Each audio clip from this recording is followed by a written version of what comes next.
mic get issues. more views and listens than my having TikTok some does, mic so you're issues. good. Oh, Jesus. Yeah, right.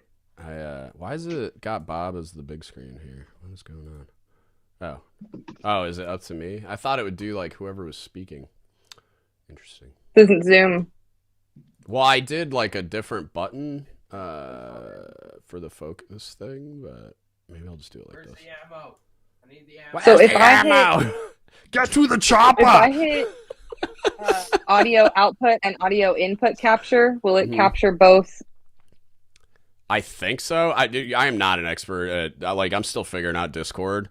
I'm an OBS. And OBS. Like, I would think so. Like, I would check your... I have the same problem you did before. Yeah, I'd check your audio settings and maybe just do a quick little, like, test run to see if it's capturing both. But yeah, I honestly, like, I don't know. Like, I'm still figuring out how to use this stuff. Like, it's definitely... I figured out how to do the screen capture thing a little better, but I'm like, I have a very basic understanding of this stuff, and I'm like watching YouTube videos to try to figure it out. So, because I will say you have some room for improvement on all the screen captures you've done for me. It's always like half a screen, and I can tell you're like pointing, and I'm like, I can't see. And I just recently figured out, like, so for this, like, it's capturing everybody, because I just recently figured out how to resize the screen capture, where before I was like, I kept gooning it up, and I couldn't figure it out, but... Yeah, so now it's like all it should be showing, and I guess I'll find out after, is like the grid I have of everybody's like camera or whatever. But yeah, whatever. It is what it's not that serious because it's a live stream, but like, I'm like anal about everything. I try to like get everything to like be the highest quality I can. Like I should have started earlier, but I was trying to get my good camera, which is over here, to be my camera for this, but Discord doesn't like it for some reason, even though there's a way you can do it through OBS, but it's like telling me it would be me streaming myself like on OBS like I was doing before, and it's like I don't want that. I want the screen capture of everybody, so like it wouldn't even work, I don't think. But... I can't even make out your face right now. It's so pixelated. My face? Like whenever you were talking, it went like super blurry and pixelated. I wonder why. It's probably my internet. I don't know. Either that or it's mine. Fair. Am I pixelated for anyone else? Seem okay. Oh. You're on my phone right now. I'm trying to hook up the computer, but I think it's okay. It might have been on my end. Maybe. Who knows? It might be my internet's not the best. I have one of those like towers that you get from T-Mobile because it's way cheaper than regular internet, and the customer service is garbage from the local like regular internet provider, so I just went with that. And it's not all he and I are both hardwired in. Yeah, so I'm hardwired into that station, but then the station thing, it probably isn't the strongest connection like that. It's like one of those 5G tower it's I don't know, it's like a little cylinder. I think I need to upgrade that thing too, because I got it a few years ago, and now everybody has one. So what are we talking about? I feel like I'm not the one moderating this, even though I am. Like, you guys wanted to talk about mental health stuff based on... Did everybody listen to my rant, the podcast I did with the...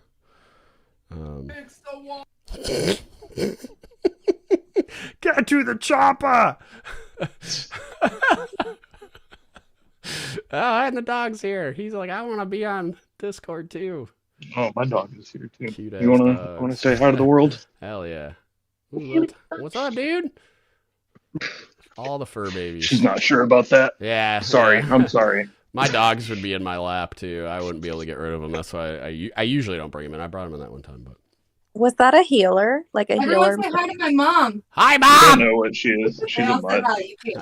You can't hear her, man. I guess I didn't need to. I didn't need to scream. Yeah. He's like, hi, Mom. I guess I don't need to scream since she can't hear me anyway. But yeah, if there's any type of focus at all, which is fine if there's not, I don't really care what we talk about, but Ariana and Desiree wanted to talk mental health stuff based on me having a meltdown. If you didn't get to hear the open message to commanders one or any of the million clips that I flooded the internet with, and so did Ariana. I'm running ads. I watched that today. Yeah, I'm running ads for some of them, like, so they're boosted posts because I was just so pissed. And once I calmed down, like the feedback that I got, I was like, okay, this could be something that like actually gets some traction, I guess. So I boosted some of those posts and stuff, but yeah, I'm actually kind of curious if you got any negative responses to that. Just based off of that one comment that only the ones you've seen. Yeah. Like I haven't gotten like any emails or, any like private messages that you guys haven't seen, that were negative. I've gotten a bunch of positive ones. That's what I would have What are they expected. gonna do? Fire you? Huh? What are they gonna do? Fire you? Yeah, I know. Who the fuck cares anyway? But I am open to that shit. I have this. I listened to this rant by David Goggins. I think it was in one of his books where he was talking about breaking the pull-ups world record, and he would post like clips of himself doing pull-ups, and he would just get trolled about like his form, and there's no way he'll ever break the record because he's doing it wrong, and all like just people like shitting on him openly. And he would say like, if like it's shitty, but like there might be a nugget of truth in there. So he would like aggregate all those like comments and stuff and see if there were trends. And if there's a trend about like his pull-up grip being wrong, like a bunch of assholes might have told him that, but it doesn't mean they're wrong. Like maybe he needs to look into like the optimal pull-up grip if he's going to accomplish this. And then at the end, when he did, he was like, thanks haters. Like, you know what I mean? Like, so it's kind of like, I'll look at that stuff, and if I see a trend, then I'll be like, all right, maybe I am like doing this thing wrong or whatever it is. But yeah, I haven't gotten anything like serious. I've gotten a few that, like that one dude who has yet to email me, by the way, the one Master Chief that like came back with a glib comment, and then like once That's he why got I asked the question. Yeah. Like, I'm still not trusting of his. Well, and that's why I do it that way, because I was like, yeah, bro, you want to have a conversation, like email me, and then as long as you're not a psycho, like I'll do a podcast with him. And I've been like eagerly awaiting somebody that like passionately disagrees with me, but will do it in a way that's like they're willing to have like a respectful discourse with me, because that'd be super fun to like debate some of these things. But it's like no one ever, you know, that's why I'm like, no one ever comes through. It's like, dude, email me. I'll spin up a podcast with you right now. I'll spin up a podcast with somebody that thinks I'm a piece of shit. I don't care. Like, I'm like, let's talk about it. And so he seemed open to talking about it, but I haven't gotten an email from him yet. And he was the one that I think he engaged because they know that they're wrong and they know that they have nothing to stand on. Like, but I think he just heard the clip too and reacted to my my delivery versus over anything. If he listened to the whole podcast and he made that comment, then you know you're right, 100%. And like I probably won't get an email, but I need to display. like I talked to Damo about that. About like. Yeah. That's the point of those little clips, is to hook people and get them in. Like there was one of his that I saw, and I was like, "What the fuck did you just say?" Yeah, like, he's good, dude. Like, he's good at baiting you to listen to. Damo has got talent, man, and he's like formally educated in like video editing and some of that production stuff too. But their stuff is really good. I wish I was that good at. It's like a goal of mine is to get way better at video editing and like that kind of stuff. Well, he's like I think he uses primarily Final Cut Pro, and he legitimately like has a degree in video editing. So like his stuff is like professional because he's a professional. Like he's really good at it. So yeah, I'm jealous of his prowess. But yeah, I can't say I haven't gotten anything super negative. I was actually hoping, because like how I got that Fleet Forces follow right after, I was like, ooh, I was hoping I was going to get somebody like that reaching out like via email or something. But yeah, nothing. I'm seeing like chats. How do I make that visible? Show chat. Haha. All right, cool. Yeah, I had to figure that out too. I was like, I'll make it a little smaller probably if I can. Oh, that's as small as I can make it. It's pretty important stuff. Yeah, I'm sure. Let me see if I can make there. I make you guys bigger, and then I'll adjust the OBS. You're gonna change your shirt. Come on over here. Oh, now it's different looking. Can I make this bigger? Let me see. Sorry, I'm just making sure OBS doesn't look goofy in the or I mean, Discord doesn't look goofy in OBS because I added the chat and I tried to make it bigger. There we go. I think we're good. Whoops. No. What are you doing? Oh, God, I broke it. Hang on. I'm muted. Y'all missed it. My kid just farted, and I was like, he was like, it was the cat. It was the cat. Was it Sarah or Tonin? It was the cat. Because, of course, it was the cat. Not even the cat in the Who room. else would it have been? That kid's a legend. But yeah, I haven't gotten any negative feedback. It's all been like overwhelmingly positive. A lot of people like borderline emotional about it. So that was like, I'm like, okay, good. It struck a chord for sure. And yeah, I don't know. Discuss. Yeah, I'm not gonna lie, man. I watched it earlier today, and no joke, made me cry. Yeah, sorry. I started tearing up too, for sure. Yeah, I was angry, like I was raging, I was frustrated, and I genuinely just felt horrible. Yeah. I actually caught Ariana's clip of it on TikTok first, and I was like, "Oh God, who set him off? Who set him off?" So I went and I listened to it while I was folding laundry, and I was like, "Okay, this is exactly the appropriate level for what we're dealing with." Well, yeah, and I don't know how you all feel about it still being in uniform too, but I felt a responsibility to react exactly that way because I feel like a lot of you either can't or feel like you can't or don't want to deal with the blowback of actually doing so, except for Ariana, who's cackling with her fucking room in the corner. But yeah. Shit, Ariana, you got a bugger. I let her hear the pod. And I'm like, oh man. She's got far more testicular shit. I got you. than I. Yeah. I'm impressed. I don't know that I would go as hard in the paint as Ariana does when I was in uniform and I was a goddamn Master Chief. It worked out. I still keep my name tag covered and everything. I talked to that Force Master Chief, and they were and that retired CMC, and he was like, "I'm amazed by the balls on a first class that's going to call Force Master Chief." I was like, "Why the fuck not?" Like, me too. Shit. But it's also the times because I legit if you're 100%, I was probably 90 while I was on active duty. And it was, you would routinely say, and if you Ariana has listened to every single podcast probably, but I don't know if anybody else is that committed, but it's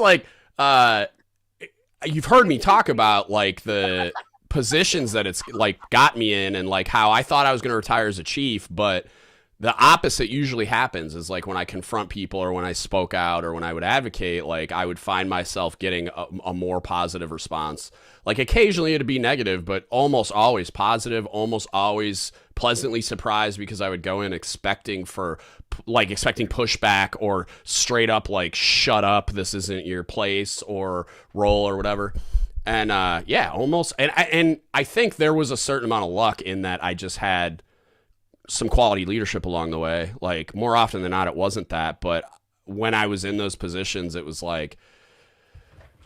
somebody else would be the one that would interdict me having a negative interaction with the leader that I was confronting, if that makes sense. So if I was they're back when I'm a second class and I'm yelling at my first class on the mess decks, then I get pulled in the chief's mess and they're like, you can't do that. We know he's an idiot, but you can't do that.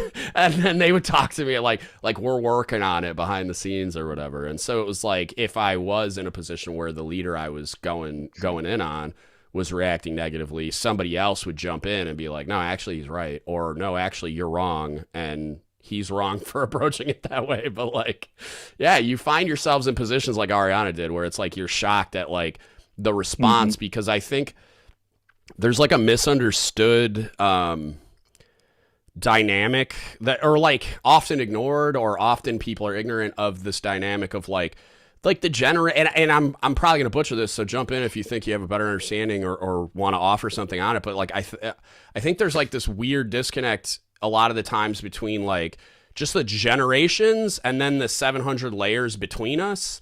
So Ariana's thinking, sitting in her chair thinking, oh, all this senior naval leadership is just out of touch, incompetent. misguided, whatever. But then when you actually get to talk to them, you're like, holy shit, like this person's legit. And it's like, but there's still like this weird disconnect in like our communication and I think it's communication. I don't think it's the human beings. I don't think it's that they're I mean, I think some of it is that they're removed or they don't fully understand like what it is that's happening. But I think a lot of it is just poor communication on behalf of the Navy. Like I was talking, now I'm in a joint environment now. And so I was talking to some Air Force people at the smoke pits the other day, and that Chief Master Sergeant of the Air Force, Joanna Bass. Bass. Yeah, I was going to say Orloff for a second, but I'm like, no, that's a retired fleet. God. But she has 200,000 followers on Facebook, and there's barely more than that enlisted in all of the Air Force. Anyway. She's amazing. Like, I'm following her. Like, so it's not just the Air Force. She's what I want in a MCPON. Like, I'm like, can we clone her like 4 times and just like make her? Yeah, I'm gonna bring it up at my meeting to do something like that. But like, she does like just little things, like just a picture with like a little caption, or she's shouts out people. But she also does like little podcast things or coffee with whoever. She understands the internet. Like she understands social media. She understands the internet, and she's engaging in a way that resonates with junior people. And we used to do that. Like we used to do CNP calls on Facebook, and you know they kind of half tried with the Reddit thing, but like the process and the onus that the Navy puts on the sailor instead of on the leader and on the Navy to disseminate information. It's like, oh, go look at the nav admins, go pull a nav admin. Like the Army, when there's an update to Army regulation, it gets emailed to every single active Army email address. And then if you want more, then you get more. And then they also do monthly NCO professional development where they talk about anything that's come up at their like unit level or on big Army level to their E6s and above. And then they take that and they do that with their little specialists and whatever. Like it's a very good process of communication. And I think that's what we're missing. I don't think it's that they don't care. I think it's that they don't know how to show us and tell us that they do. Yeah, I think the communication part's a huge issue. Like just I kind of not trolled, but I mean, maybe it was a little bit trolly, but in the comments of that AMA, when the MCPON PAO account said transcribing all hands calls to release was like too much work, and it was like, oh, it's really hard. There's a lot of work, so we're not planning on doing it right now. Software that does that. Yeah, I know. Like as soon as I click stop recording on a podcast, Riverside FM has a transcript for me, and I can like search it. And so I still have my. Not that anyone cares. Ariana will know what I'm talking about. But, like, the footnotes function, when people would curse or I'd have an edit point, I was trying to figure out, like, what to do about that now that I'm on Riverside FM. You can search the transcript. So I can just write fuck in the search bar, and it'll find everyone. And then I can go edit them in Audacity, and then, so it's all good now. What was this? Sir, I would love for the Navy to come up with a new aged, more innovative solution to reach the masses of our naval force when it comes to these current policies and programs that focus on sailor quality of life and resilience. I believe that all too often the Navy's message and intent gets lost in translation via the telephone game. So by the time Seaman Timmy needs to utilize this resource, it's too late because they never knew about it. Facts. Maybe we can experiment with flow of information from bottom up instead of top down. I like it. That's what I'm trying to do. Utilize social media better, like to a more 100% greater extent. I think they're afraid of it because they're dinosaurs, you know. And it's like I understand they're erring on the side of caution because they're afraid of what they don't understand. Like I get it, but I don't think it's because they don't understand it. I think they do understand it, and they're scared of like the internet is forever and it's going to be held against them. And like, oh, you said on this Facebook post at 2:42 p.m. and they're going to be like, well, we couldn't follow through. But like, if it's a memo that gets routed and pushed through, it's like they're covering their ass is what they're doing. But the thing I don't think it's smart. The thing that upsets me is like I've been doing a podcast for 7 years. You could probably edit a clip that makes me look like an asshole, but I'll 100%. I will stand behind every word I've ever said on the podcast for 2 reasons. One, because most of it to this day, it's how I still feel. It's still my belief system. And if you disagree with it, let's have a conversation. But there's some stuff that when I started the podcast, I was 15 years in and I was a chief. So it's like, you don't think I've grown and matured since then? Like, of course I have. So there's stuff that like the one example I can think of, because it's like a meme, is that my opinion evolved on hands in pockets, right? Like, I'm just like, it's an unenforceable standard. Who gives a shit? Why is it even in the regs? But I used to think like the broken window theory, and like you should have to, like, if you're doing that, what else are you doing? Maintain the standards, all this kind of crap. But like, I developed my understanding, and it was largely because of listeners talking to me about it. So it's like, if you say something that's like wrong, then just allow for it to evolve. What is that? I can't see it. It says, be like Ike, win wars, hands in pockets. Yeah. Well, that's like, so shout out to Dan. He's my NSW tech homie that we've talked about that a bunch. And he would send me pictures of John Basilone and tell me about like, oh, and he's in hair regs. You know what I mean? Like, because he had this like sweet, like early 1900s, like swoopy thing with like, it just like, he looked like a movie star. So like, have yeah, you guys like played the game Disgruntled Decks? Never even heard of it. It's like Cards Against Humanity, but Navy edition. It's hilarious. It's so good. And I brought it to our like division morale building event last week. And the only people in like leadership that were there was me and the Divo, who's like 15 years old, right? Mm-hmm. Been in the Navy for 10 months, I think. And I was like, this is going to offend some people. This is going to be bad. And are you okay? And he was like, yeah, sure, it's fine. The first card had the C word in it. I don't know if we can even say that on cunt YouTube, but for like, anybody that's not good initiated. Good. I'll be the guy. It's fine. I don't know what your rules are. I don't care. They can come at me. I don't care. What are they gonna do? Well, I meant for YouTube is what I meant, not for the Navy. I don't give a shit about what the Navy says. There's like ISIS shit on YouTube, probably. Like, get out of here. That's fair. That's fair. There's all kinds of. But one of the cards that ended up winning was yo motherfucking hands and yo motherfucking pockets, and it was hilarious. Everyone, I mean, it was a really good way to like break the ice with the sailors. It was really fun. So yeah, that's cool. That's hilarious. People chatting in the YouTube stream. Oh, how do we pull that up? How do I? It was. Let me goof with it. Because like OBS I can pull it up on my laptop if you want. I think and then OBS we can just verbally share them. I think OBS will let me do it. Like it'll let me display Discord chat in an overlay, but I didn't want to do that because I think it would look weird. But there's a way. Let me pop. How many viewers are on the YouTube stream? Oh, I can see some people on there. Yeah, I don't know. It's probably growing a little bit because people are becoming more accustomed to it happening. But hi, Matt. I'll shout you out. Let me see. So Matt's on the Discord server that I usually hang out with. Okay. So this person says, I'm thinking about joining the military. Which branch should I join and why should it be the Space Force? And then it says, also, I don't know what that means, but it says, also, y'all know you're in mono audio for stream. And I'm not smart enough to understand that. Oh, it's one side of the headphones? Okay, I'll work on that too. Okay. And then someone else said, hi. Someone says, cancel social media. What? And then they said, they're not watching the chat.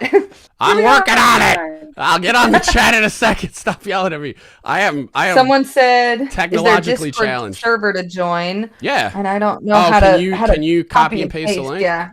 I'll put it in the chat really quick. Or you know how to do it. Never mind. Yeah, I know. Yeah. This is my laptop, and so I gotta pull it up. Okay. Uno momento, por favor. Yeah, I apologize for they're probably looking at the YouTube's screen right now, and I gotta remember how I popped out the chat last time. Like, I was able to like get a pop-out box. But I don't remember how I did it. Because the first... It's going to kick me off of this. I didn't change anything. The first time I did it, it like just the Discord... Or not Discord. OBS popped out a chat box for me from YouTube. It was freaking cool, but I don't know how to get it to do that again. Let's see. Window. You guys talk amongst yourselves while I try to figure this out. That's the YouTube one. There are people chatting. Oh, they're talking to me about there's people chatting. I know. I'm working on it. Boom. So for those of you on YouTube, that link that I just sent is to the primary server, like the DGUTS server. And then once you're inside of it, you'll hop into the voice channel for DGUTS and Friends voice. And then I'm gonna use my phone so that I'm not just blocking the YouTube stream thing. But I'll figure out how to get the chat box to pop up. But talk amongst yourselves. And then note to self next time, put up like a little text box with the Discord link onto the YouTube one. So here's a question, because we're talking about like mental health and all these problems and like we want to fix them, right? How do we, and because I'm completely ignorant to sea-going things, how do we balance the need, particularly at sea, because I feel like that's probably what matters more, the need for high-quality leaders and also the need for just human beings? Like, how can we be picky on who we get and not just be like, oh, well, we gotta have somebody, so we'll take them? Oh man.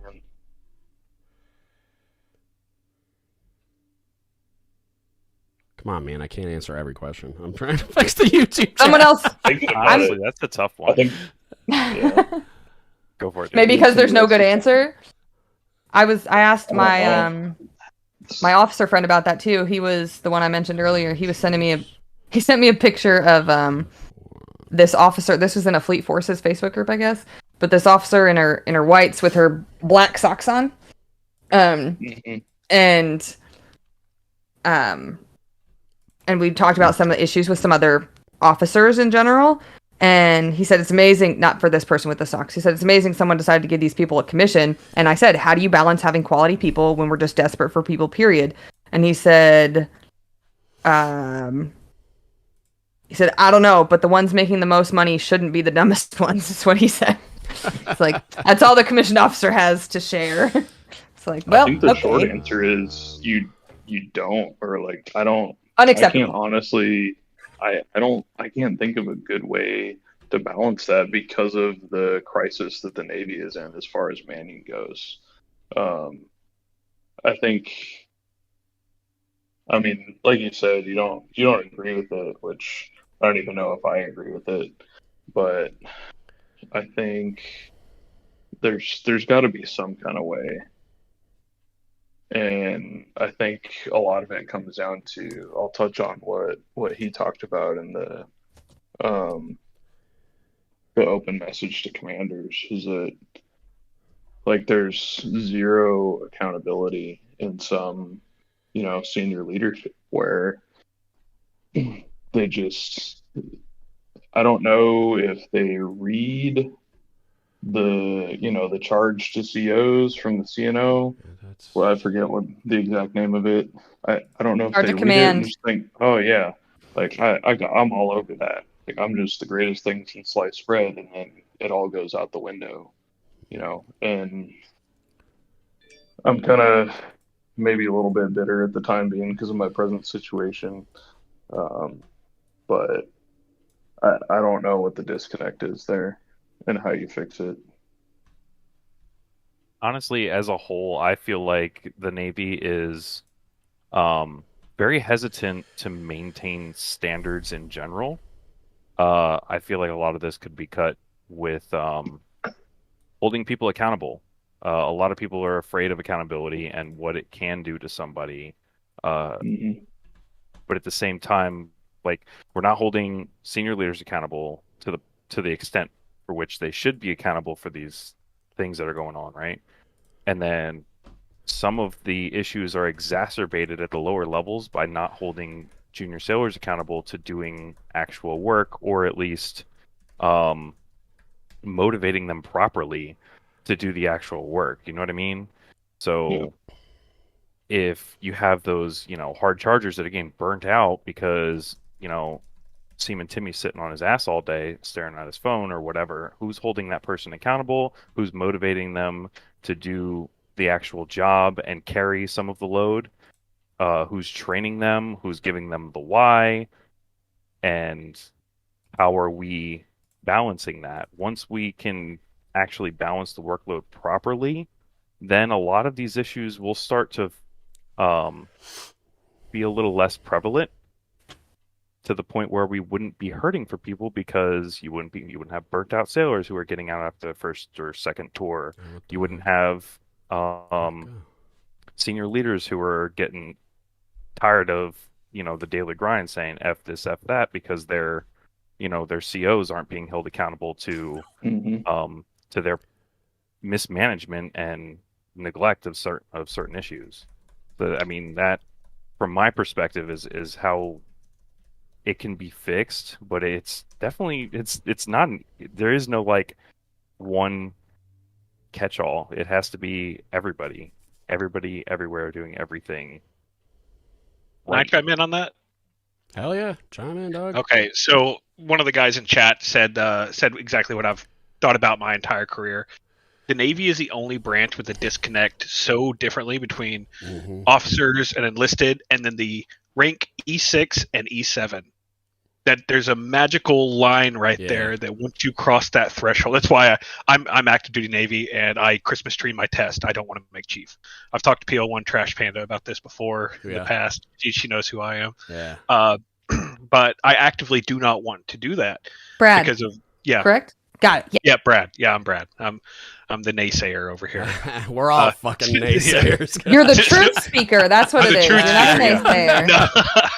I am active duty. I've been active duty for 12 years, and I'm getting out at 15 years because of that. But it is like the guy Matt said in chat, the disconnect. Yeah. Between that rank, I've had experiences in my at this command, multiple commands, but this command here where there's no accountability for those certain groups of people. You have the junior enlisted, I will say E6 and below, the chief's mess, the JOs, and then the senior officers.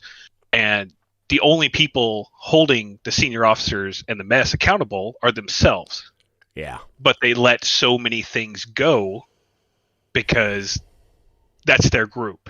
In the junior enlisted or lower enlisted E6 and below, you have the E6s holding the E5 and belows accountable. In the real Navy, I'm not real Navy, obviously, I'm a CT. You have in the real Navy, you have the E5. Like I've gotten more help. The same real paycheck as all the rest of y'all. Yeah, that's true. And I've gotten more real life help and engagement from CTs than anyone else. So shout out to you. I love y'all.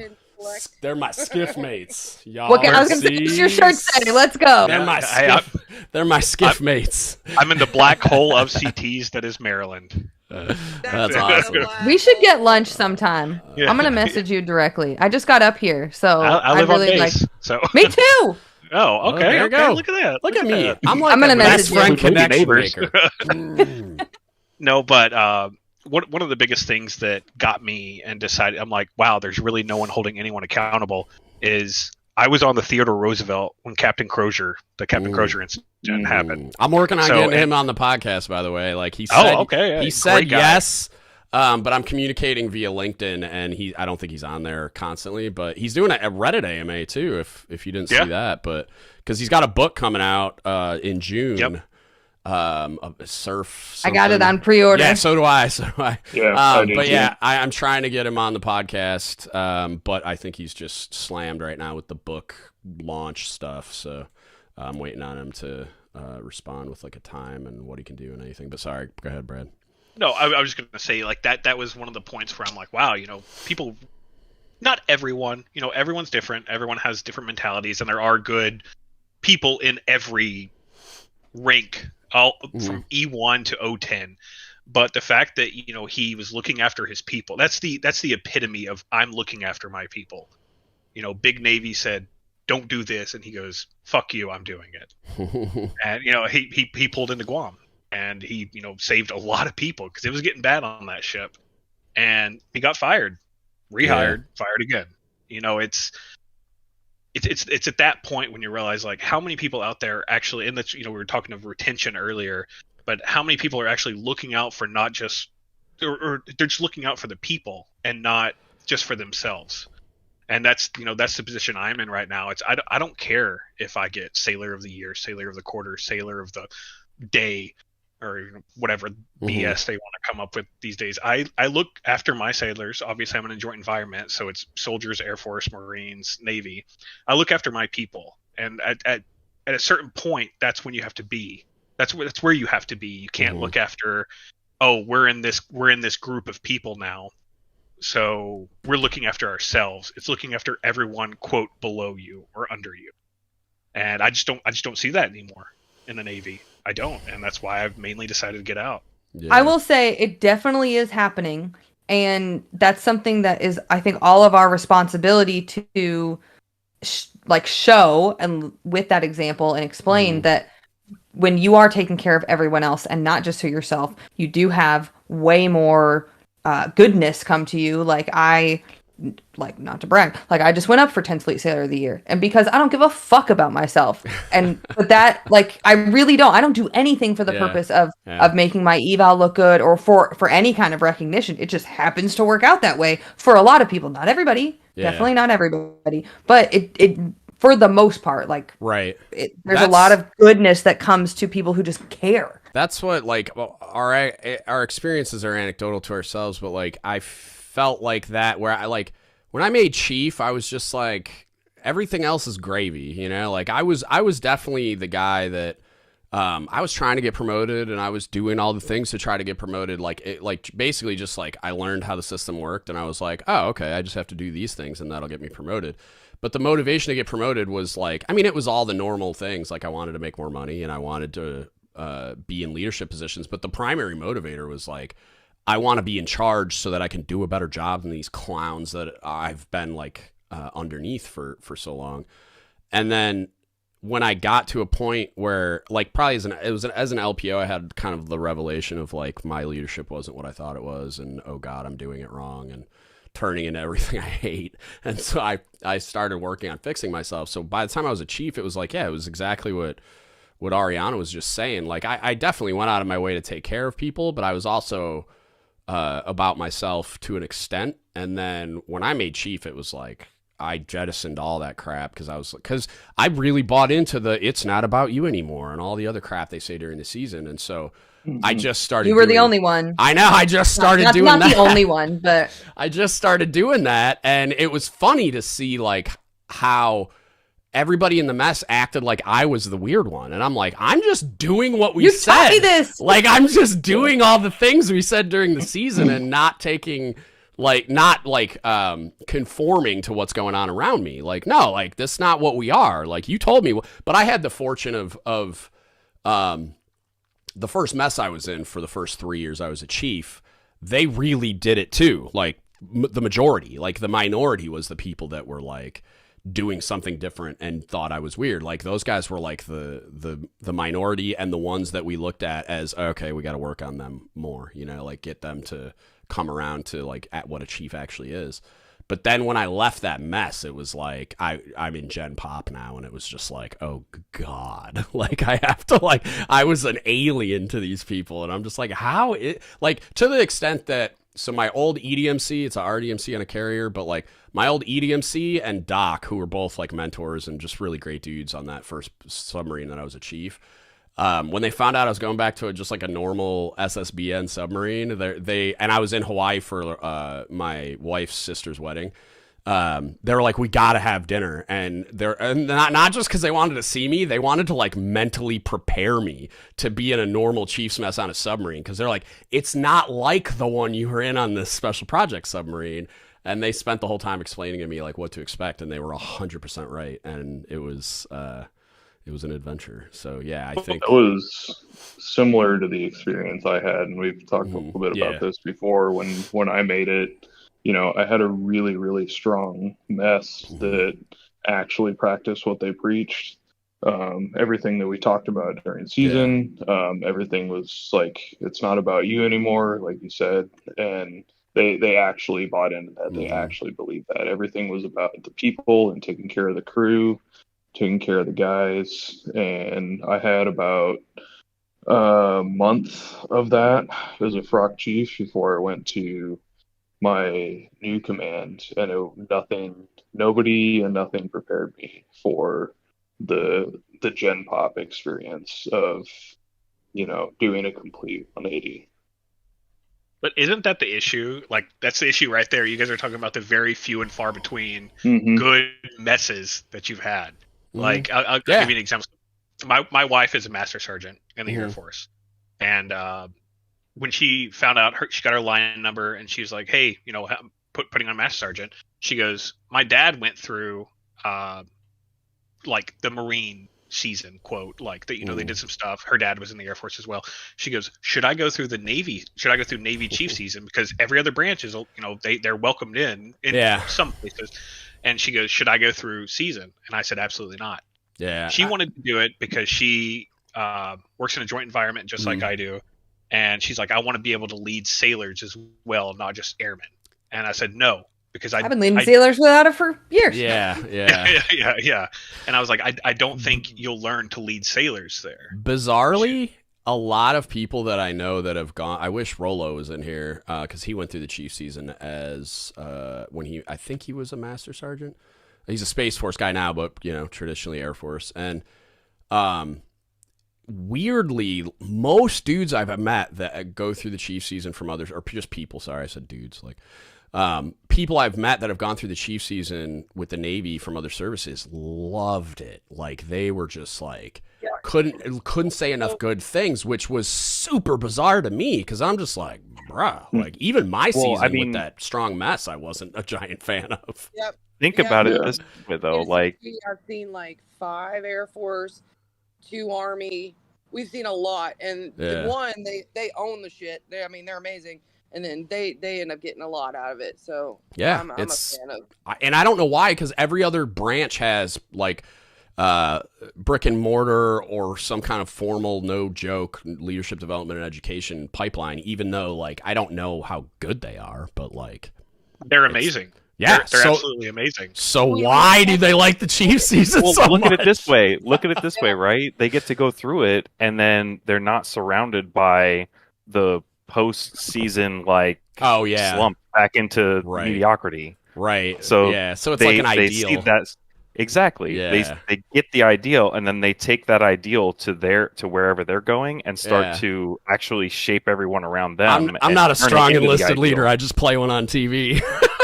Like during the chief season, and then I clock out and go back to being a garbage again. Oh my god! Did you get to the Canadian that I sent your way that went through season with us last year? A Canadian? Yeah. No. Yeah, I'm gonna do him. Yeah. Oh yeah, that'd be lit. I would love to talk to. It was amazing, and he loved it. He did really, really well. I would love to talk to them. Yeah, that'd be cool. I'm gonna go use the head real quick, but I'll be right back. Yeah, I think. Sorry, I'm muted. Going back to what your question was, we were talking about this a little bit last night in the Discord, and I think a lot of it comes down to the motivations for people to do things or to stay in. What I've seen in my experience, 13 years in the Navy, I'm an IS chief, but it's everybody's like ability to use motivation to do things and get things done. So one of my biggest lessons that I figured out is that from a destroyer, nobody will do anything unless you make them do it. And a lot of what we deal with is having everybody just deal with negative incentives all the time.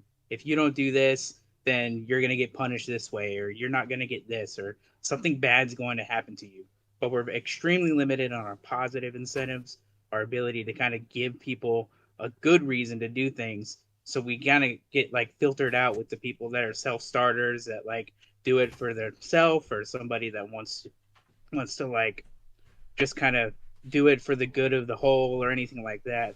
These people just kind of end up filtering themselves out, maybe end up on this podcast and kind of show up and try to look out for leadership stuff. But we just talked about, I think 3 people just talked about how there's different places where you've been where everybody's all kind of like, well, this one place was good or this other place was okay. But what you end up happening is like, yeah, but every place else kind of sucks. And then everybody else kind of sees that. And then it kind of comes back down to that bottom up thing where that E1, E2 in the Navy is going to show up. And they're going to be like, oh, I see it sucks too. And they could have been a self-starter, but it's so easy to just kind of get those people pushed out. And then we're really limited on our kind of top people that we need around. So I think it really kind of comes down to those motivation things, because the 2 things we really have is just liberty and pay. And I can't really affect their pay too much, and I can't really always affect their liberty too much either. I would disagree. Can I just, sorry, Ariana, I just want to interject and say, like, this is something that, like, I totally agree with what he's saying. And my solution is simple in that I think that anybody can be motivated by a good leader to follow, somebody that they can look up to, somebody that inspires them, somebody that creates a culture of teamwork and unity to lead them to do anything. And I think that that's what we're missing. Yeah. And I would also ask, like you said, you think the only positive reinforcement would be money and liberty. And I feel like there's way more, mostly intangible things, but I mean, liberty is intangible as well. But like, I don't know what other things you would like to use as like recognition or like incentive other than those two things. But I think that it is arguably much more, like there's much stronger incentive to be had other than those two things, because if it was all about money, nobody would be here. Like literally nobody. None of us are making money compared to what we could make on the outside. Like I make probably half of what, actually I think less than half than what my civilian counterpart makes, and that guy got out of the Navy after 10 years. And here I am 13 years in, and I could easily walk away and make that amount of money. And I choose not to. A little bit of Stockholm syndrome probably, but like we have to give them an incentive that is not financial, because the people that are going to do it for money are going to do it for money, period. Good, bad, whatever it is that their thing is, they're going to do it for the money. But if you have people that are motivated and we can instill in them this sense of pride and service and team, and like you talked about, like the Maslow's hierarchy of needs and like belonging to an organization, and like it's not worth it to me to make $250,000 if I'm like alone and I don't have a team and I don't have a group. Like, right. So I think there's a lot of ways to do that, and that's all of us need to, like, yeah, ideally every single leader in the Navy would be on board and they would be doing things the right way. Obviously we know that's not happening across the board, but it is happening, and there are changes coming that take time, but it comes from people like you, people like us. Like, you're already a chief, you can be very soon, right? Like a command senior chief, a command master chief, you become a fleet force, so on and so forth. Like, you make big changes and you inspire those sailors, and those sailors then grow up to become chiefs. And they, like, it's a very, very long process, and it's not a good answer to say that, like, we can't just say, okay, you shitty people go home, but it's not impossible. And like, but the problem is he can't do it alone. He can't do it alone. If every other person on that destroyer is defeated and they're unmotivated, and when I say person, he can't. But I don't think he is alone. It takes one, and every room that you walk into, you have the power of influencing that. It's gonna take time. Yeah, I'm on that bandwagon. Yeah. So there's a book, Simon Sinek. I haven't finished it. Find Your Why. You can find anything, anywhere. And if you dig into that for yourself, then think about applying that to others. You know, that's part of that unique individual needs and knowing what motivates who and how. Like, so I've read that book, and I've tried to implement that, at this command within Into, and it's very challenging. It is. It's very challenging. Challenging isn't impossible, though. I'm not saying even need to impossible. I'm just saying you can't do it alone. If people don't get on board, it's going to be very hard. And so, like, yes, leading with your why, leading by example, doing the good things, getting people on board. I'm saying it, like, I'm agreeing, but I just feel his frustration in that if he's the only one that's doing it, that's the reason I'm saying I'm on the bandwagon with the other Victoria. There's so many Victorias. That it's like, call her Tori. Okay, Tori and what? Vicky? Vicky. Okay, that works. I'll probably forget that because I'm radiation rattled brain. So the reason, the reason why I'm on board with that, and this is like going to be a hot take that is probably going to get disagreed with by some people, but for Desiree, it's like I would postulate that the reason why you have a hard time with it is because you're not a chief, and it's true. I agree with whoever. Somebody was saying it earlier when we were talking about the huge divide that's artificially created by the Navy that I think is ridiculous and I hate. If we deleted that culturally, then you wouldn't be having such a hard time with it. Like the Marine Corps, like a staff sergeant gets shit done. So it's like, I think we shot ourselves in the foot for people like you and Ariana and all the other first classes that they have the level of competence and they want to get after it, but we routinely handicap you by like, we have this ridiculous cultural divide. Immediate dismissal. Yeah, between sixes and sevens. You guys are treated like children by a lot of the people wearing khakis to work, and that's ridiculous. the only branch to do it as well. Right, and the flip side of that, well, the Coast Guard kind of does it, but the flip side of that coin, they're not a real branch though. Don't tell them I said that. So the flip side of that though, for the chiefs in the Discord that are having the same issues, you got to just take that power out for a spin and see what it can do. I'm telling you right now, like even at a bad command, which I've been in that position as an LCPO and a department chief, that hoodie is fire. You have to like find the spots where you can like demonstrate to your people that you genuinely care about them, that you have their best interests at heart, and that you're going to do everything you can to take care of them. And that isn't just liberty and pay, right? Like you can do a lot of things that kind of like what Ariane was talking about, that are like these intangible, like soft skill type things that once you can authentically demonstrate and communicate to your people that you really genuinely care about them as human beings. And that's the key, right? Not just as sailors, as like units of or pieces of equipment that are here to do the mission, but actual human beings as people.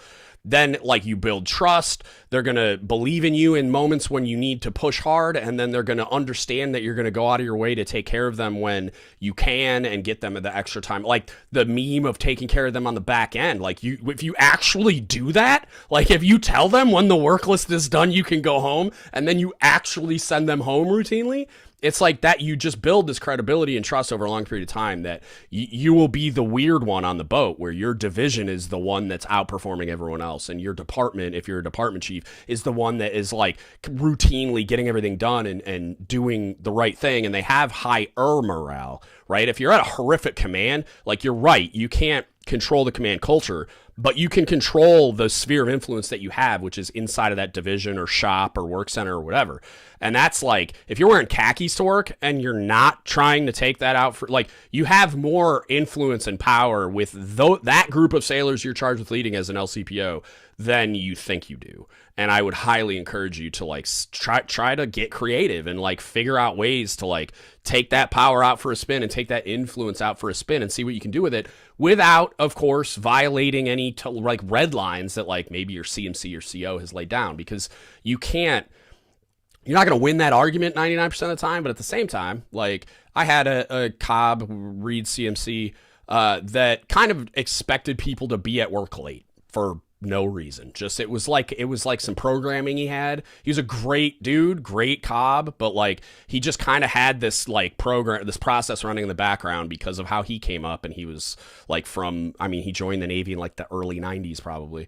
So it's like he was the type of dude that just had that run in the background. And so I would like find creative ways to I control liberty for my people. And I had like ways of like, hey, don't you have dental today? You know, like one person at a time to get them some of that, like, hey, I'll take care of you on the back end. Or just like, if there's no reason for them to be there, like, hey, get out of here and you have an appointment. You know what I mean? Like if anybody asks, you have I just did that today. Like I walked in at 8:45 because we kind of control our own schedules where I'm at. So like as long as you do your own 8 hours and you want to come in, like it has to be consistent. Like you want to work 6 to 2 or you want to work whatever. So I walk in at 8:45 and we only had a handful of military people there because, you know, it's joint and it's civilian and military. And I had a couple Air Force and a couple Army, and I just went up to them immediately when I walked in the door and I was like, hey, I just got there and I took over for like NCOIC and like section operations lead. Mm-hmm. And so I've been putting up things to try and change their behavior and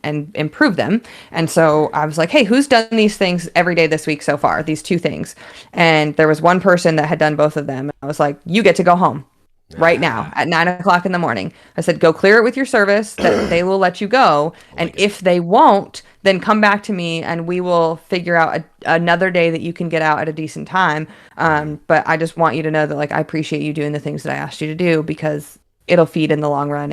And he was just like I like it. Super easy, easy. Like have an extra long weekend. And like now he and the other people that saw that are going to be like, oh shit, I just do what I'm supposed to do. And like, it's going to work out for me. Like, I just drink. It's that easy. I promise. Right.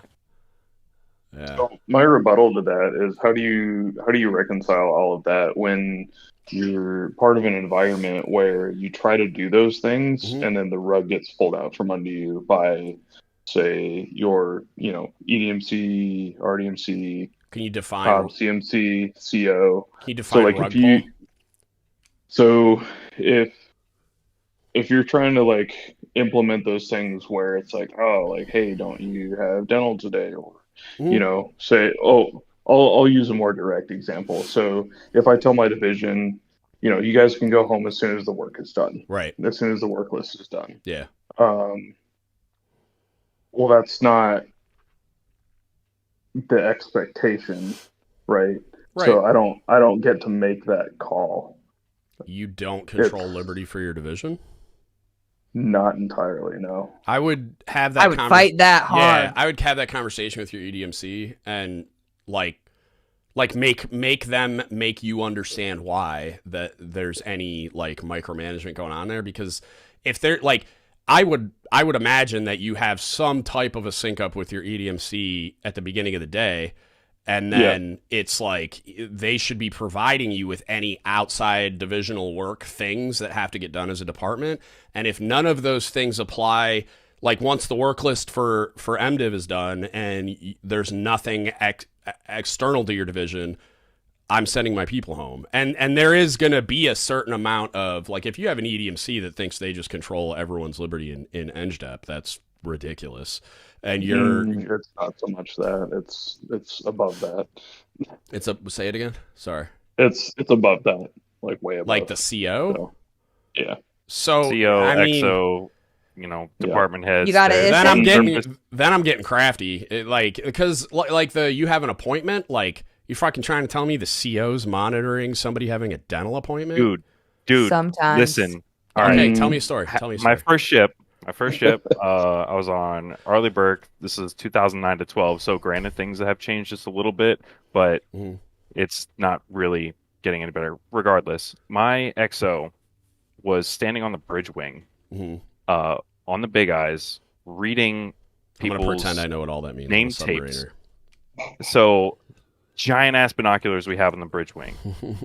He was standing there reading people's name tapes as they walked down the pier. This was in the utilities, mind you. So like literally, and then calling that chief or that divo up to the bridge and saying, why is your sailor departing? Right. But so where, and like, you might not have been the one coming to the bridge, right? But if I came to the bridge and they asked me why that sailor was departing, I'd fucking answer him. You know what I mean? Like, because I put him on liberty, sir. Next question. Like, you know what I mean? Like, there's got to be some intestinal fortitude here. Like, you have to. Thank you. Go ahead. Here's your LOI, chief. Get Fuck off. That's fine. In that boat, I'll retire. You can retire with an LOI. I'll retire. Yeah. Not only will I'll retire with a punitive letter or reprimand. I'll retire with an NJP, which is also bullshit, by the way. But what do you mean? In its own, the fact that E7 to E9 can go to NJP and have essentially zero punishment and still retire and still get a pension, even though they've done terrible things, which is its own problem. But that's another topic for another time. What I'm saying is, as a chief, like, because the so-called reason why that is because, like, it gives me the license to tell the CO to kind of eat shit in a way. Like, that's not really what's happening, but like, I can stand on the bridge and push my chest out and say, because I put him on liberty. And then that conversation can ensue. If the man has a standing order that no one goes home before 1700, God, okay, then maybe I'm in the mess with the people that feel the same way I do, talking about like filing an IG or something. Like, that's a different scenario. But realistically, most commands, even if they have like this unspoken rule, if there's not a policy in place that working hours are 8 to 17 or whatever, and I at least control liberty, like literally, but there might be this like outside the division pressure to like stay late, but not really a rule. Okay, I'll navigate that. And if when I send my whole division home when the work list is done, somebody's got something to say about it, you've got to be able to have that conversation. Because I put them on liberty because our work list is done, and at the meeting this morning you didn't have any engineering department required tasks, and I control liberty. Like, then what do they come back with? Like, oh, I'm a shitbag because I didn't have a long enough work list? Okay, well, you had a meeting with me this morning where you didn't add anything to that work list. If you want to start reviewing my work list because you believe it's inefficient or not adequate to meet mission, okay, go ahead. Like, and if they want to try to micromanage my work list, you better have a great fucking reason for it. You better be able to pull out the EDOM or an RPM or whatever the fuck we're talking about and point to where I'm not meeting the mark. Because I'm not just going to add a bunch of superfluous bullshit to my work list because EDMC says so, because you're not the fucking MDiv chief. If you want to be the MDiv chief, fucking call your detailer. And if you're not a mechanic, fucking cross rate. Good talk. Like, and I've had that literal conversation, that exact exchange with my ISIC CS. He would come down to the boat and try to tell me how to do my job. I said, shit, mate, if you want to be the fucking leading CS on USS Jimmy Carter, call your fucking detailer. Until then, get the fuck off my submarine. Good talk. Never saw him again. So it's like, at some point, you got to be willing to, like, bow up to these people and have that type of a discussion. And I'm not saying you got to, like, run people over or be a jerk about it. But you should be competent enough to explain yourself and just say, like, they went home because I told them to go home. Like, why are you even asking me that fucking question? Like, I'm the chief of this fucking division. Like, I control Liberty. Like, what are you even asking me that for? If it's a CO, they've got every right to ask a question, and you need to be able to articulate that. But in my experience, and I know it won't always work, but, like, in my experience, the warmer the fuzzy that you have your shit together and you are on top of things, which takes you routinely communicating to those people to give them that warm fuzzy that you're on top of shit and that you have, like, everything, all the requirements are being met and all the things, like, down to, like, I would routinely be at, like, officer LPO calls, what we call it on a submarine. I don't know if it's the same thing everywhere else, but we'd be at that meeting in the morning, or we would be at, like, night work meeting in the evening, and every single requirement supply, like, I would always be at those meetings. So, like, welcome to chiefing, you're not going home early. But, like, I would be ever present at every single meeting. I would be available. I would be around until the COB and CO were gone most of the time. Like, because you can't say no one's here. Like, and if something comes up, I'm there to deal with that so that my division doesn't get recalled or, like, other random shit doesn't happen. So, like, my baby supply officer doesn't get run over at night work, right? Because that's how shit gets, that's how people get recalled. Like, what the fuck? Like, get your whole division in here and we're going to talk about this. It's like, no, you're going to talk to me about it because I'm still here. But every time something like that would come up, they'd be like evals were due, or awards, or leave chits for the stand down, or whatever. Like, whatever deliverable was due, supply department was fucking done. First time, every time. You were never asking me for fucking anything because I wanted them to have the warmest fuzzy of like the fuzzies. Like, I wanted them, and I learned this during my first Chiefs tour from that COB, that, like, it was really from the doc, but, like, because my COB was punching me in the fucking face over and over again. He would call me up to the Chiefs quarters and scream at me, and I didn't even fucking know why. And I would go vent to this corpsman because he was, like, my mentor chief, and I'd go to him, and he would be like, you have to go talk to him. I'm like, why? I'm fucking on top of everything. Why do I have to tell him that everything's done? Like, fucking look around. Everything's done. You eat lunch and dinner and breakfast here every fucking day. Like, why do I have to, like, tell you that I'm on top of shit? But you do. He has, it's like a commanding officer. Like, they have so fucking much going through their head and so much stress and pressure on them all the time that, like, I don't know how they don't just, like, evaporate into Thanos dust. Like, because fuck, man, it's a mind-bendingly stressful task that they have. And I would say that the same as, like, a COB or CMC, because only because I know that's how I would be in that position. So, like, I would say that, like, you have to give them the warm fuzzy to provide the liberty for yourself to do those things. Like, those people should never question that, you know, like, for sake of example, like, Chief Desiree is fucking on it, right? Like, Chief Tori, like, just fucking, I never have any problems with her shop. I have absolute faith that everything she's supposed to be doing is done. So when I see her division leaving, I don't give a fuck. When I see Problem Division A leaving, what the fuck is going on there, and why are they leaving early when they have the football right now? Which is, Jocko talks about that, how discipline equals freedom, and, like, when you follow the rules, you have less rules.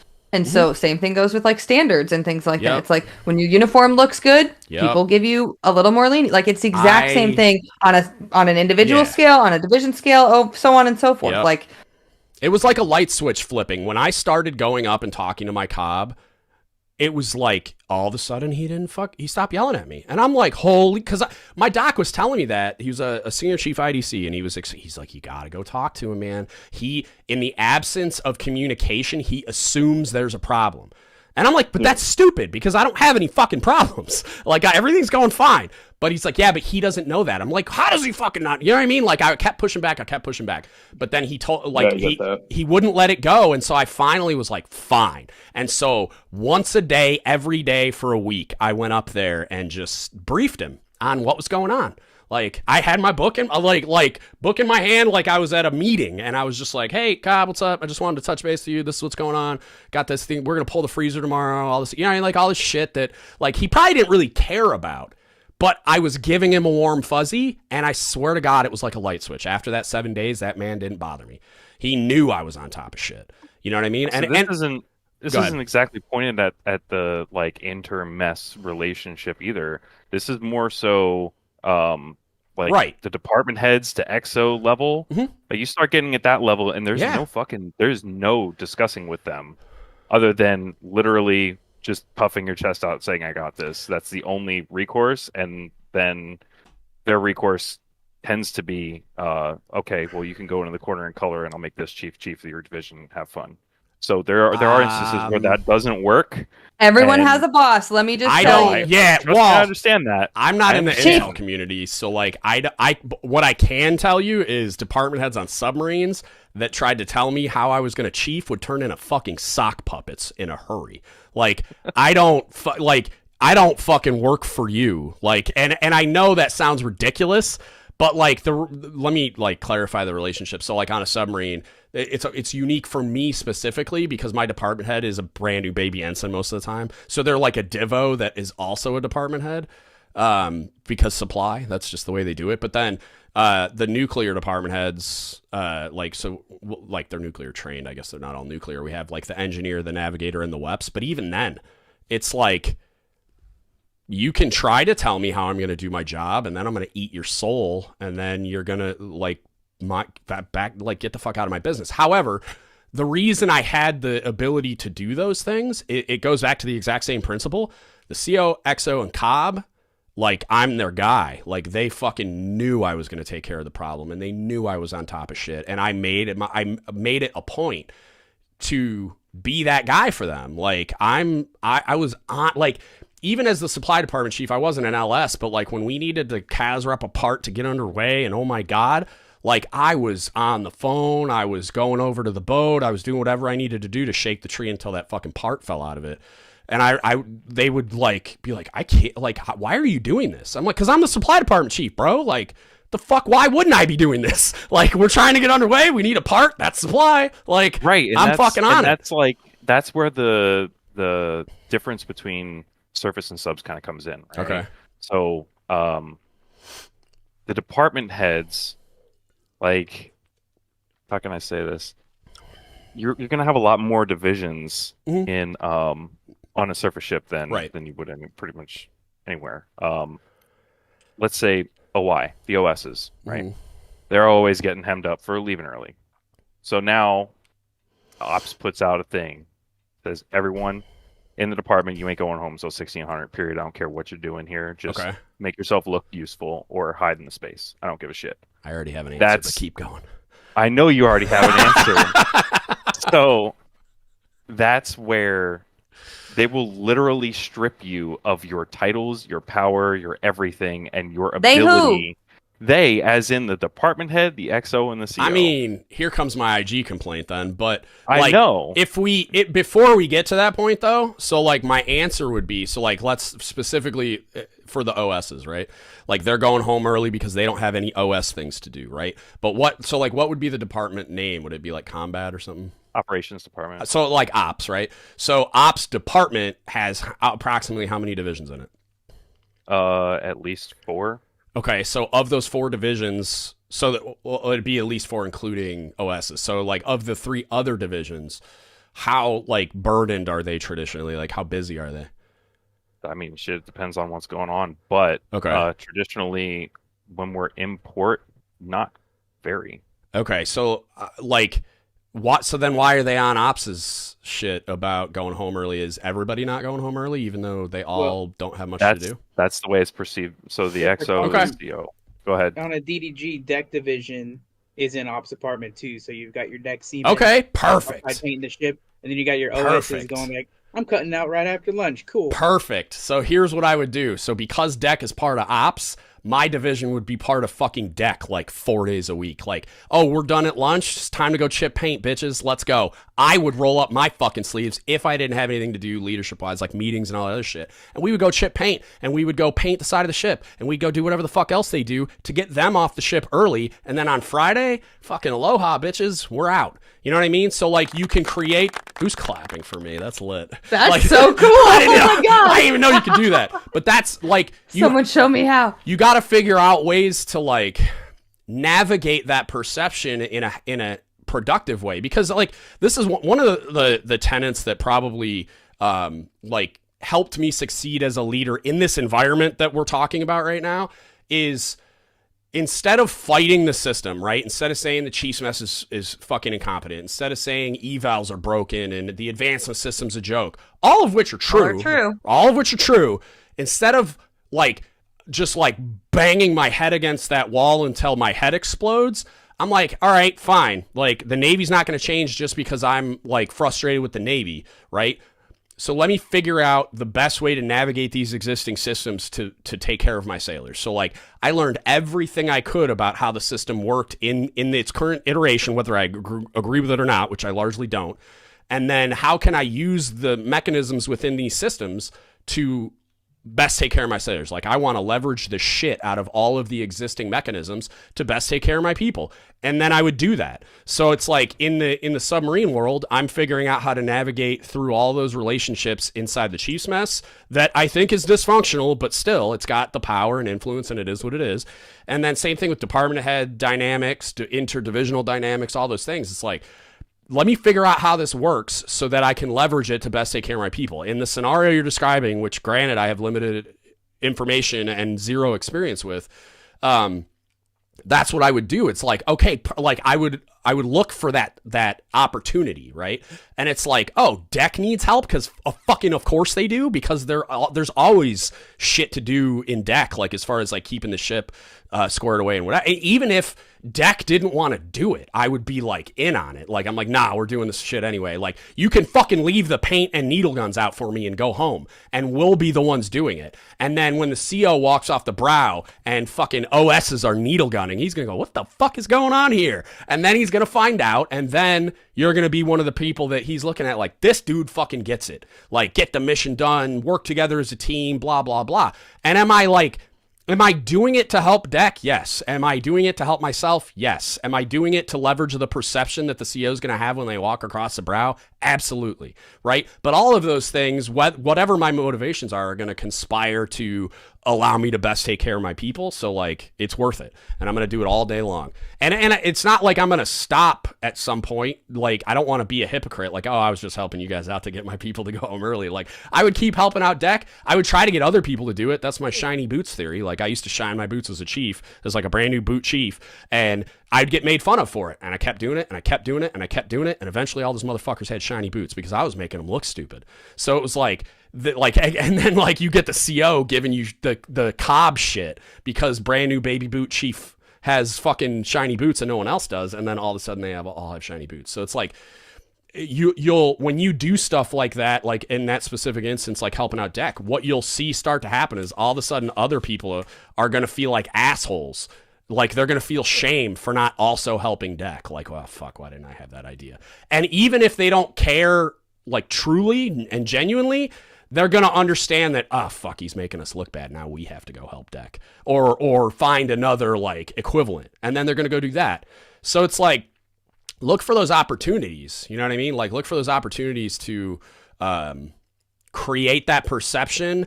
And like, it's like an added bonus that it's not like an empty act to create that perception, because you're also genuinely helping a bunch of fucking people get their work done. Like if I don't have anything to do but I can help somebody else, let's help somebody else. Like we had a like, and they're in our department, which in this case would be the same thing, but on submarines supply is like a division almost. Like it's pretty small department, but it's also like we're just like team supply. Like there's no like rivalry. There's no like we're gonna go home. If the LSs are still on the submarine and the cooks are done, we're gonna go do LS shit until the LSs get to go home.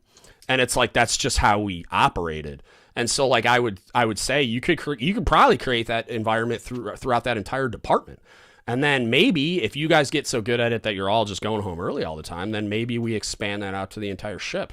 Because like OSs might not know how to do logistics things, but they can carry boxes of fucking paper onto the ship. They can do all, you know what I mean? Like help us stow, help us pull parts, help us like during the food load on a submarine, like everybody's involved. So there's a lot of opportunity to do things like that. And again, I think you just need to find that opening to create the perception that that you're that division or you're that department, and then you'll have that flexibility.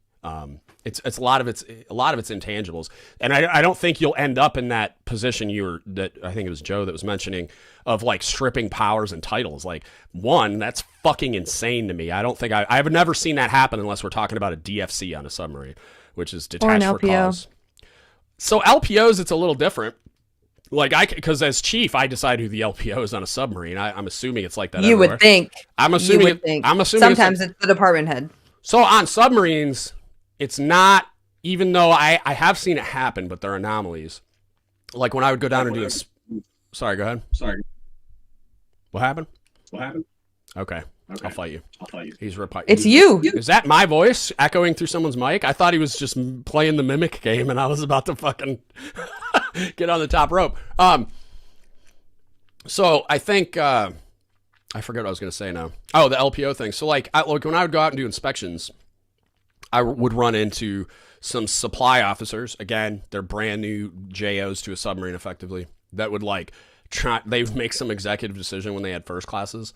Because there was no chief to tell them no, and the chief that they had on the supply side just wasn't involved. But and they would say, well, I made this junior first class the lead because I liked him better or whatever. And I was just like, oh, fuck. And then I'd have to like start conduct training with because there's a difference between Master Chief talking to the supply officer and the first class who's saying, no, this doesn't make sense. And so I'd sit down and commence to mentoring and explaining and whatever. But yeah, there's no like for me, if I'm the department chief or I'm just the LCPO of the division, like somebody comes and tells me who my LPO is, I tell them to fuck off. Like you don't run my division. And it's to the point, like if you want to remove titles and privileges and all that bullshit, go ahead. You're going to have to fucking fire me to assign my LPO. And then I'll just walk up to squadron and start writing out my IG complaint. Like I would rain fucking fire and brimstone, but like to me, that's not like we're not going to get that far because I'm not going to allow it to get that far unless I just have an absolute fucking tyrant as a department head. For me, that almost can't happen. It'd probably be my XO. But like if somebody like that on a submarine was trying to like micromanage me, like okay, like fucking let's go to war and see who wins. Like because eventually somebody's either going to tell that XO to shut up and color, like just do your fucking job and let him do his job, or I'm going to get fucking DFC'd. And it's like, okay, like it's such a rare thing and it's so unlikely to happen if you're doing things the right way and stuff, that if it did happen, okay, like I'll go up the hill and do an IG complaint and fucking destroy your career. Like we can do that. Whatever. Like, you know how many sailors don't know that IG even exists? Yeah. That blows my mind. Like, and I think it says something that like some of us definitely do know, and that some don't. Mm-hmm. But it scares me that so many sailors don't understand what is available to them. Like, and I was in an ALDC class with a bunch of Blue Angels or like the guys that worked on the planes, and they were like, what is that? Like they had no idea. And I'm like, have you never needed it, or no one told you so you didn't do it? Like, and I'd also be in the Commodore's office and shit, you know what I mean? Like I would walk up to the squadron, who's our ISIC. Submarine squadrons are the ISIC for submarines. I'd walk up to that building and I'd walk into the CMC's office and say, this is what's going on. I'm going to talk to the Commodore. You want to come with me? So I would do that too, because it would eventually there's going to be a sane person in the room, and when I explain it, and then they're not just going to take my word for it. They're going to call the XO, say, what the fuck's going on in your submarine? And he's going to have to explain it. And when you have to explain some shit like that to the Commodore, like that XO is shitting himself. So it's like, okay, like we can play this game, but like I'm willing to go kick that dude's door open because like what the fuck, what's he gonna do to me? Like, and again, you go back to that, like, while I think Chiefs should be able to get held accountable and reduced in rank if they get a DUI and shit like that, which they kind of are, but that's a whole nother discussion. It's like that the reason why it's more difficult is because I need to be able to walk into that room and say those things. And so it's like, well, again, while I largely disagree with it, like I think it should be maybe like you can put it at a higher bar. So like maybe the Commodore is the one that's got to take me to mast or whatever. But like, because you really do need the ability to walk into that room and like tell the CMC, like, which that one's a little less risky. You go into the Commodore's office and say some wild shit, like you better be right, like. And so yeah, but I would do that in that position. Like somebody's trying to fire me for doing my job. Okay, fine, I'll be in the CMC's office at Squadron if anybody needs me, and I would say that to that person. Like to that department head that's like when they're delivering the news, like, oh, well, you're fired. You're not the LCPO anymore because you won't do what I told you to do. And I'm like, that's because what you told me to do is stupid. And like, well, whatever, you're fired. I'm like, okay, I'll be in the Commodore's office if you need me. Bye. And like, if they try and make your life, hurt from that and be like, oh, well, you pissed me off by going to my boss, that when you talk to members of your chain of command, even above your division or command chain of command, that is a protected communication for reprisal and retaliation, so they can fuck themselves. Let's go. Yep. Sorry. I think tagging Chief Smiley in a post on that whole situation is kind of indicative of some other type of things that I've seen where you can go ahead and be above and beyond, and you can care more, and you can take care of everything. But what ends up happening is you get more responsibility. And maybe 100%. You're not the person that can handle it, right? You just keep getting it over and over 100%. And over again. And I dealt with it as a first class, independent duty, and that's where I made chief. But you just like get overloaded and overloaded. And I had burnout, right? It was bad, and you just can't. Ditto. You can't deal with that, man. That's kind of what I was talking about earlier, where people get filtered out, right? Yeah. You just kind of end up doing that, and it doesn't matter how much. It's almost like you get punished for caring. Yeah. And you're like, well, we could talk about it in this theoretical world where all this stuff would make sense in that step-by-step process and go on how it will be. But what ends up happening is I send my OSs over to help deck division, and half of deck's not even doing anything. So what are my OSs going to do? How do I continue to motivate them? The CTs aren't going to go help. They're also in ops department, right? So how are you really going to motivate that? How long do you really do that? Or does it really go back to, well, I get more rewarded by just not doing that and by like kind of staying in my lane and doing my job and taking care of my little sphere, and that's it. Because you get kind of punished if you kind of go outside of that and go like, well, I'm going to go above and beyond because now, okay, well, you want to go above and beyond? Well, here's this collateral and this other command collateral, and now you can run this whole evolution, and you could just get overloaded with stuff, and you could figure it out. But there's other people in that whole group, and we all know where like most people are going to be that middle of the road and not do anything. Yeah, and you're just like, it's hard to be that like percentage that just does stuff. Even if like I'm not good, but I'm the percentage that does stuff. Yeah, and then you just kind of get like stuck with all that extra stuff without help. Yeah. It's really kind of hard to deal with on a regular basis for years and years.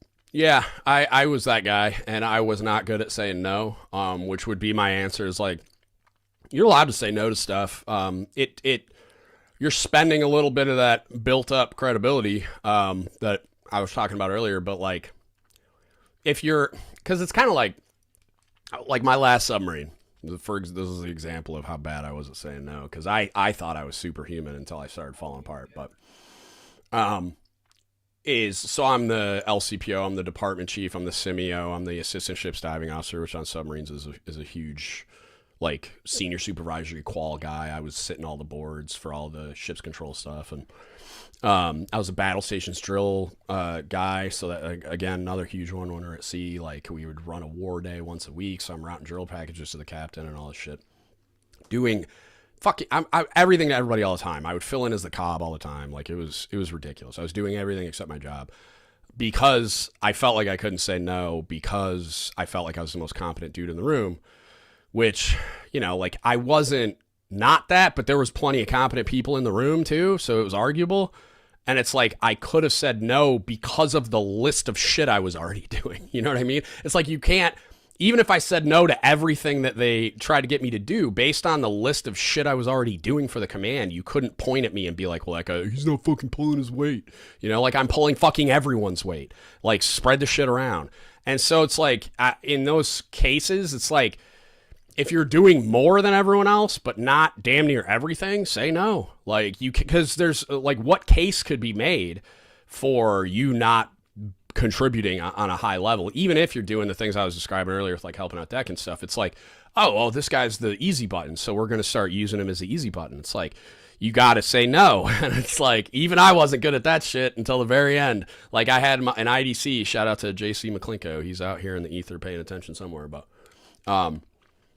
he told me that like after, and for me, it was like when I went to him to get into mental health, when I was having issues with anxiety, insomnia, like at the very beginning, it was probably a year and a half before I retired, I talked to him about it. He told me like how he had been, so he was an IDC on submarines, but before that he was with like recon Marines and stuff. So he'd done some like very real kinetic things. And so he got mental health treatment for it. And he was explaining to me like how it affected him and like with things that he did differently since he started with mental health. And that was one of the things that he said. He said, I say no a lot more.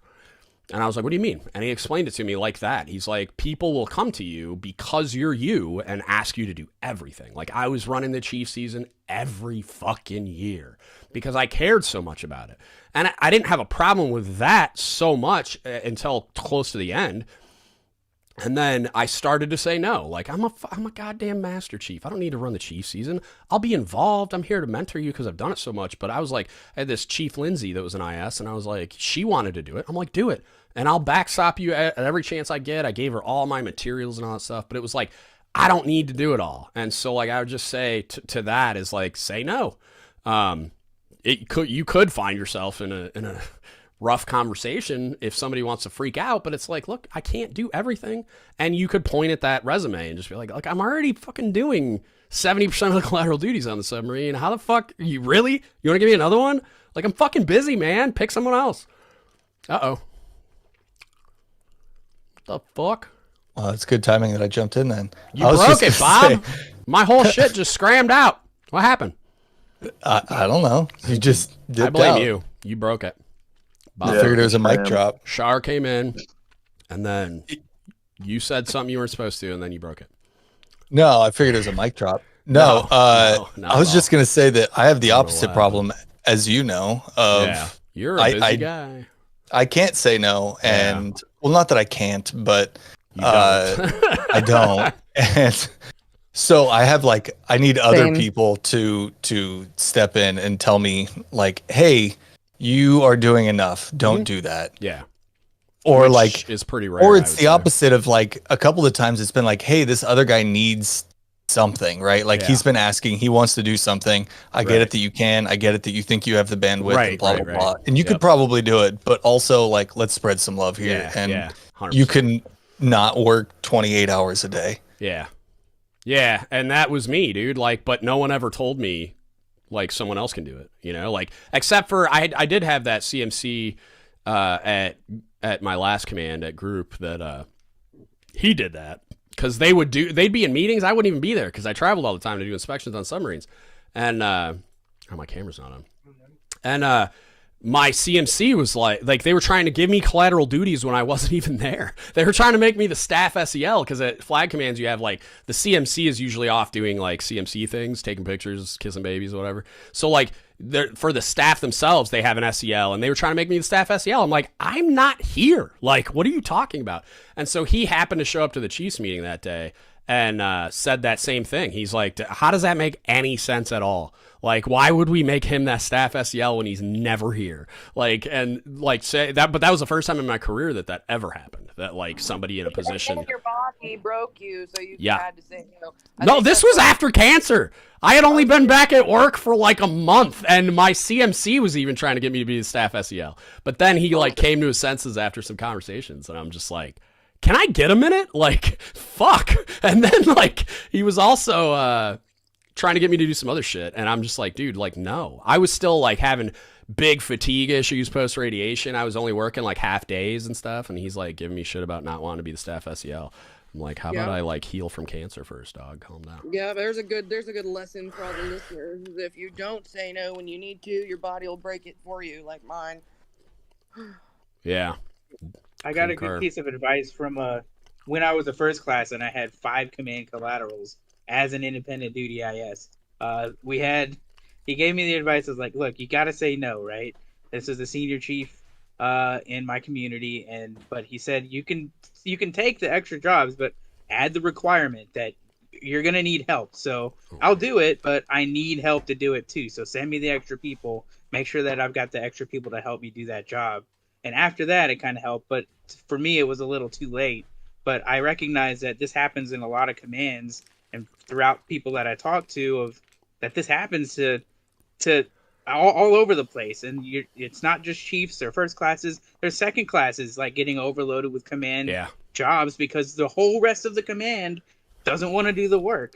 But they, just show up and get the same pay and everything, which kind of goes back to what I was talking about in the beginning of you really only have those two motivating things that we have as like when it boils down to it, the tools, and we can't even really use those too much of liberty and pay. So if it's just up to being like a self-starter and taking care of it, but we don't really get the training on how to manage that and how to take care of yourself and do that. There's so many people that just like they join the Navy and then they just like get burnt out like right away because they just give a shit. And it's really hard to like slow them down or figure it out. Yeah. Because as like a chief, I'm going to see that guy and go like, oh, he's really taking care of his shit. He's really running everything or her or whoever, right? And they're really kind of doing stuff. And it's hard to recognize like, oh, well, maybe they're getting burnt out. And so, or you don't see it because they're just doing it. They're helping out some other division or something. And you won't even know because they're not really communicating because they're overloaded with all the shit they're doing. Yeah.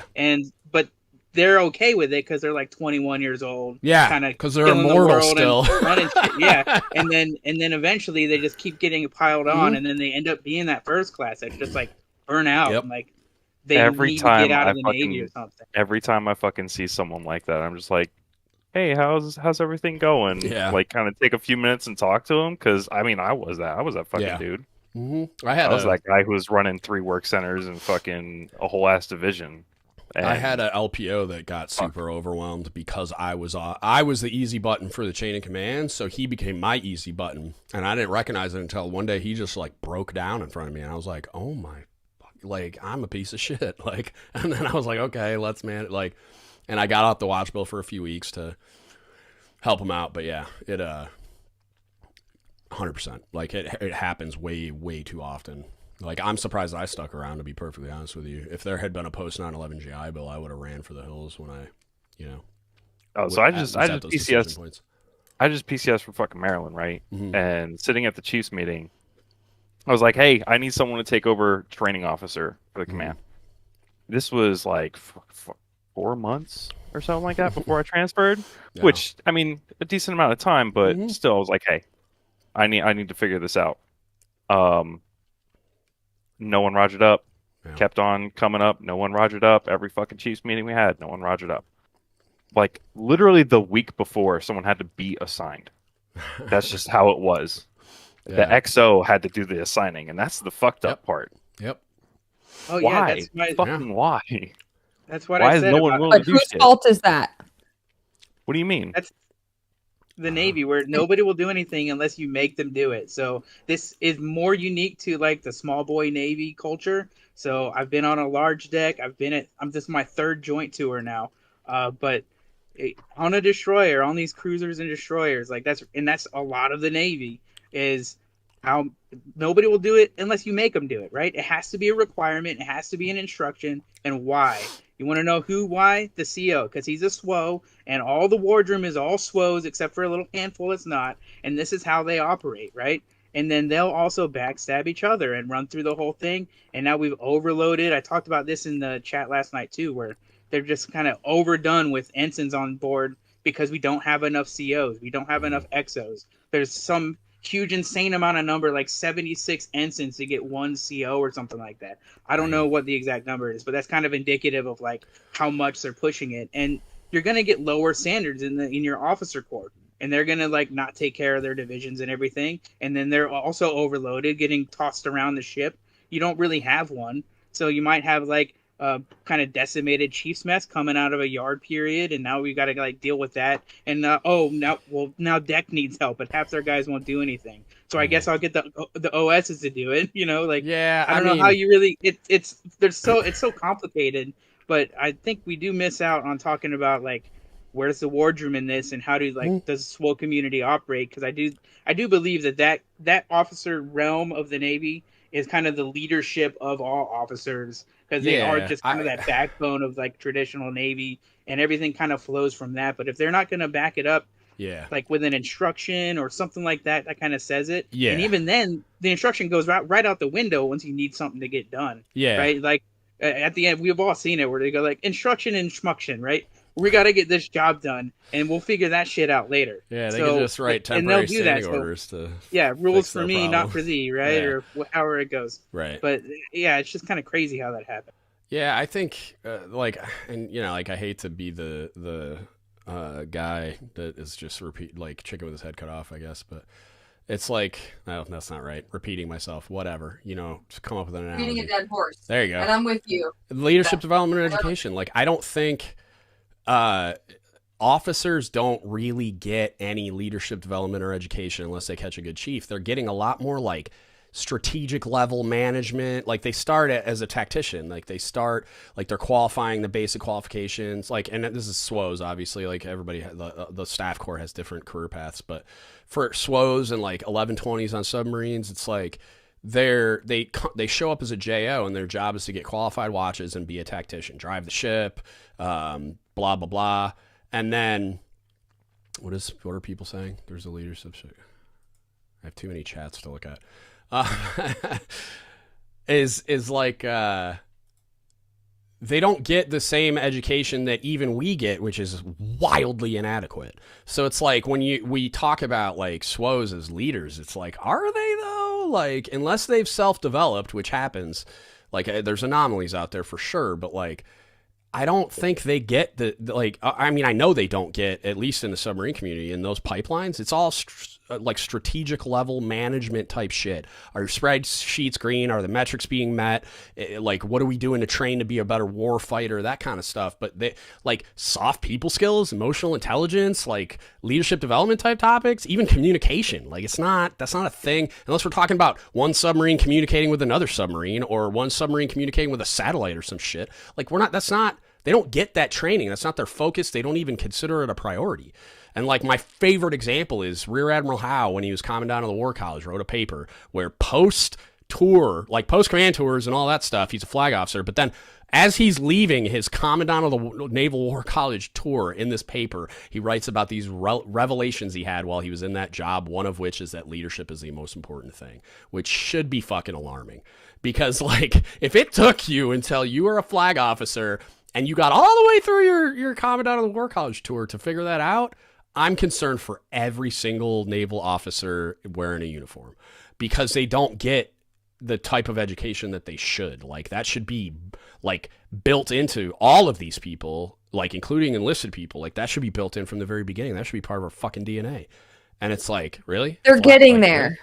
Okay. They're getting there. Like, and I put it into like our text part of the group yesterday or last night, but and obviously it takes a really long time to do that, but like, and I don't understand the full process of like the CMC qual in its entirety, but the way that it sounds of what they're trying to do for like the department head qual is to do the same thing. Is like, there's going to be these things that you have to learn, and you have to go to like a board, and there's a psychologist that's on there. Okay, so maybe they'll do it better. But we can't even get them to do psych screenings for CTs, which we need. Ain't no way that's ever gonna happen. They're like actively working on it. Like they have these things. So the Army does it. The Army does it for their higher level officers, or their like, I guess, mid-level officers, right? And so they are doing. There's more people in the Discord chat, so I'm just adjusting it. Okay.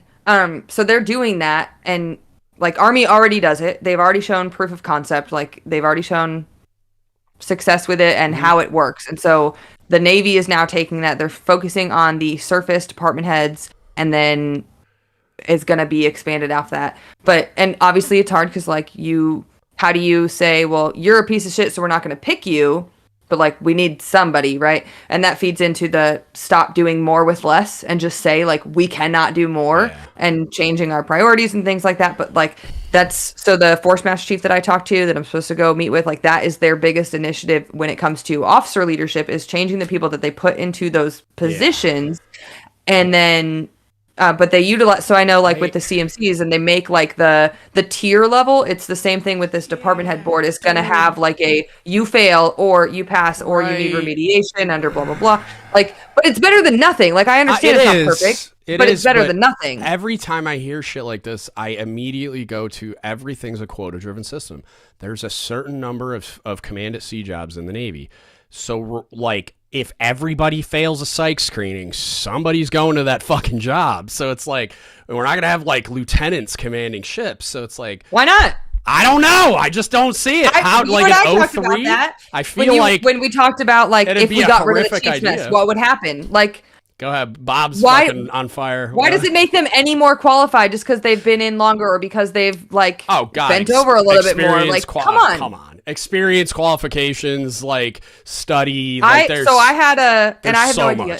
Again, I have no idea how like the ocean works, but we had a lieutenant who was he was a senior chief, and then he commissioned, and then which by the way, I listened to y'all's episode this morning about like they should make all officers be enlisted first, and they should take all officers from chiefs. They wouldn't fucking do it. How many chiefs do you know that would voluntarily like go? No, they would just stay chiefs. Even that guy, he was a senior chief, and he was like, it was a huge mistake. Well, I'm not saying it like it would be a voluntary commissioning program. I'm saying like it would just be part of the DNA of the military. But like for but same thing. Like there are some officers out there that are qualified. They're not all just babies. Like sure, right, 100%. I don't think a senior chief commissioning should be an ensign. I should think they should be a lieutenant. Like, but whatever. So but as far as like the thing you were talking about for like the tiered system and the boards, like they're trying to like copy the submarine forces homework, the way that and granted, I've been out for like 10 months, the way that the Cobb qual process worked for me, like I got to check ride and board, and I'll explain what those are in a minute, but and then I decided not to do it anymore because all the reasons, right? But I finished the entire qualification process. You want to know what the qualification process entailed? Me sitting around talking to CMCs, and then they would just sign a bunch of random shit, and then I would leave their office. It's a PQS, and they would just blaze it off. And I'm like, but what if I don't know anything? And it was just not, they just decided if they liked you or not. Yep, that one right there. Bob but isn't there an actual board after these signatures? There is, 100%. There's a board, right? And some people don't pass it. And you could fail. You could fail it. Right? But consider who's doing the passing and failing, right? There's a high-level command master chief that's opposed to a cob, and usually a couple of serving cobs, or maybe like opposed to a cob and a serving cob. And they decide if you pass or fail, and they decide what tier you are, right? So if I'm homies with everybody on that board, and they like me, and I'm part of the regional club, I'm not going to fucking fail. And that's the problem. This board is going to be made up of at least one psychologist, but also that's good. Also people that are not going to be homies, people that you don't necessarily know, which especially like in our community, that's very like we know people, but who are the it'll board be, members gonna be more so like how chief selection happens of like there's a group of people and like oh, you're going to make a face having sat the board, but it's you clearly fucking don't know how these boards work. But it's not like when I go qualify for like OD, I can't be like, hey, can you sign my shit? Can you board me? Right? It's other people. There is a form of oversight in who gets to sit and their responses, but particularly that external entity of the psychology or the psychologist to evaluate like their emotional intelligence and those types of things. Again, it's not perfect, but it's better than nothing. Does she remember me, Bob? I gave her a flashlight. We're like best friends. She's just super shy because she realized there's other people on the screen. So she's going to hide. Yeah. Well. But she's not wearing her glasses, so I'd be surprised if she could see who you are. Okay, that's fair. I put the floor in your mom and dad's bedroom. We're basically family. Yeah, I don't know. I always want to give them the benefit of the doubt, but at the same time, being the old crusty guy in the room, it's like hard to not feel jaded based on my experiences, but like, I would love for that to be real, and I would love for that to be a hard and fast line. Like if the psychology is like, nah, this motherfucker's a sociopath, we can't have them be a CO, that they would actually follow that. But then if the psychologist or the board or whoever tries to screen out too many people, then most of the time I feel like eventually somebody's just going to overrule them and be like, well, we got to put somebody in the job, because like that happens on a lot of chief boards. Like they don't want to return quotas, and it's like, well, these guys all suck, so I want to return. That's something I think they're working on changing too. Like they've definitely returned. They've been working. I returned quotas when I sat the board too. I'm just saying it's not always the case that they're willing to do that. I don't know. It depends on the board what the driving factor. Yeah, I don't know the driving factor for it, but like I know that this year for 8, right? The quotas, at least, assuming that that's super accurate, right? Yep. The quota said there's going to be 40 sonar techs, right? And there were not 40 names on that list, right? And there could be a bunch that are on hold, right? Bunch but like the marketplace, yeah, 15 plus. Well, no, not for. There's an admin. It was the admin legal review hold that I was telling you about. Okay. Yeah, right. There is, but that would be a crazy amount of people that are on hold. Right. Yeah. Like, it's more likely that they just suck. I'm for sure it's a combination. I'm sure it's a combination, if not all, just people that they like. Maybe they did return all those quotas, but like I could tell you, as the one of 2 CSSs on that panel, I wanted to meet, and I can speak for my buddy Rick, who was there. He's now retired too, but like, we both wanted to return like 70% of our quotas. Like it was that bad. I was professionally embarrassed in that room reviewing the people that were board eligible. I was just like, I want to give all my quotas to someone else. Like this is horrific. But they won't let you do that. Back to what you were saying though with the board, like you could just be homies with everybody and that's how you get through the board or whatever. The bit on that same point though, your mentor / CMC goes there with you. Yeah. And from what I've heard, that's usually the person that is the most miserable on you because they know you the most, right? Just like going through the season, like your sponsor is probably going to be the hardest on you or something like that, your mentor. But so that person, like, I don't know how many times I've heard, like, you hear somebody screw something up and somebody's literally like, who signed that dude's card? Like, who sat his board, right? Yeah. So that stuff's going to reflect on you. You're not just going to push a bunch of people through unless you know you're also going to somehow try to do their career with them, because at some point that's going to reflect back on you. So it's not going to be a total, here it is. I get it that there's parts that are going to be easier and harder and yada, yada, yada. But like that shit still reflects back on you. I agree with you. But conversely, like I checked in with a CMC that I had who was like in charge of COBs and stuff. And he asked me what I basically, like, part of my check-in interview with him was, what do you want to be when you grow up? Because he wanted me to be a COB, like we knew each other previously. And I've said this a bunch on the podcast, I expected him to say, like, I had a lot of things I needed to work on, but I was on my way, and we'll get you qualified while you're here. And he said, I got COBs on the waterfront that can barely fog a fucking mirror. And he's like, I could put a cookie on you right now, and you'd be better than 80% of the COBs that I have. So if that's where we were back then, before manning and like retention and recruitment were as big of a problem as they are now, even if we institute some type of filtration process, like explain to me how that's going to work, because I already got like high level flag CMCs telling me 5 years ago that I'd be better than most of the COBs on the waterfront. I didn't even have a qual card printed out yet. So I'm like, and granted, okay, maybe that's just his really high opinion of me, but like, he clearly doesn't have a high opinion of all of these COBs on the waterfront, and I can't imagine it's wildly different in the CMC community on the surface fleet. So it's like, I like that they care, and that I like that they're trying to find solutions. I just don't think a filtration process in the current environment is the solution. I think that's a thing that is great to have in place when we get to a place where we're developing leaders in the way that we should, and we have this depth in the bench to call upon to put in these positions, and then they're filtering through that depth and breadth of experience and potential that we have trying to attain that position. But it's like, we don't have that at fucking all. So it's like, how is that gonna be value added right now? I'm not saying it's a bad idea, because it's keeping those shitty people out of those positions who are going to torture. I mean, not purely, not everywhere, but it's feeding into the level of accountability that we're trying to get to.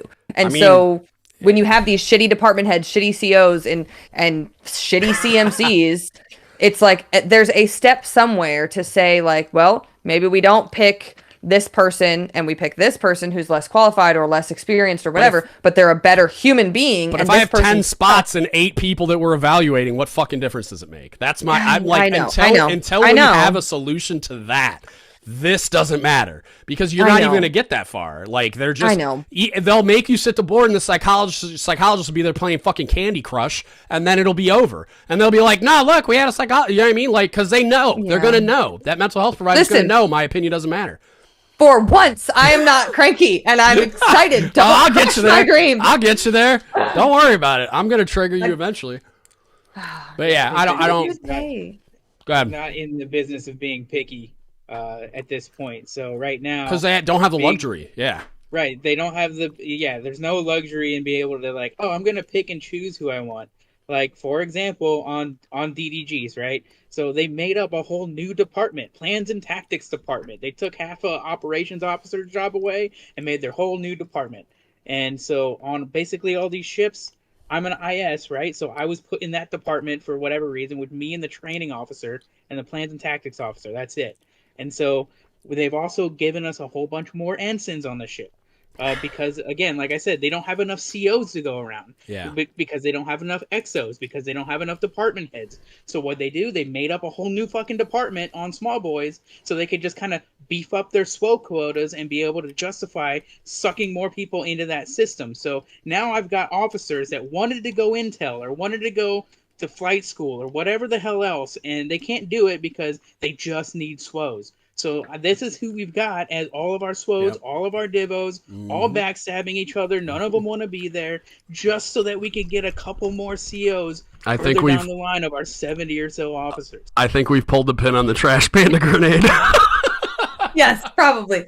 But to me, that whole entire, and again, I don't know how saltwater works, but like, somebody, meaning somebody way the fuck up here, needs to say like, this is fucking stupid, we're not going to do it anymore, I'm not going to be able to accomplish all of this dumb shit that you want me to do just for the sake of doing it, and instead we're going to do these things quality, and we're not just going to make more departments and make more processes and like do more to cover the fact that we are garbage. Like, just stop doing the shit you don't have to do so you can focus on the shit that you do, because you don't need more officers. I'll tell you right fucking now, where I work, we have way too many people. We could cut those people in half if we just trained them better, and like, none of them know what they're doing. So of course, we need 52 people, 52 billets, because we're only getting this much work out of them. But if we train that, which I'm trying to do too, and like, that's an operational side of training, but like, same thing goes for all of these other things. And it's hard because there's 12 gajillion processes that have to go in place to do there. And it's a really long time down the road. Wow. But like, we need to stop saying like, let's do this program and this thing and this fucking collateral duty and like a collateral coordinator. Like, all these stupid things that need to be leadership's jobs and needs to be just thrown out of the fucking window because it's a waste of time. And just say like, this is not reasonable and we're not going to fucking do it. And people are too scared to say that to their boss and their boss's boss and so on and so forth. And it turns into this just compliance via trash because they're getting it done, but they're really not. And like, it's feeding into the problem that we're in today. But I don't think it's complicated, even though it's not like simple, not easy. Like, it's not it's going to be a heavy lift because there would be a lot of like change in the organization as a whole that would trickle and a lot of parts to it trickle down and affect everyone. But here's like somebody who was it that asked me like, if you were king for a day, like what would you do? And like, somebody asked me on social media, and it's like, the answer really is leadership development and education, because like, people don't have the patience for the waiting for second and third order effects to happen, right? If we have a robust leadership development and education pipeline from inception on both sides of enlisted, officer, everything, right? and really, really committed to it. Like our prime directive is like that leadership is the solution to everything. And that like the more effort and time and bandwidth and education and all the things that we put into this, the more prepared people are going to be to do all the things correctly. Like all the stuff, the smaller issues that we talk about all the time would be positively affected. And even if there's only an objective 20% increase in that quality, that's an enormous fucking impact. Like if everybody in your command started working 20% harder and doing 20% more, like just quality work and adding to the mission, not necessarily like we're going to add 20% onto your plate, because most people could fucking explode if we did that. But like if there was an objective 20% quality increase in just everyone's performance and competence and understanding and effort and quality of work and all that kind of stuff, it would be life-changing for everybody that puts a uniform on it in that service. So it's like, for me, it's like if they really committed to that, like you would see all these, like everybody would have the tools to like start addressing all these problems in a way that's meaningful and that would affect you on a daily basis and your quality of life on a daily basis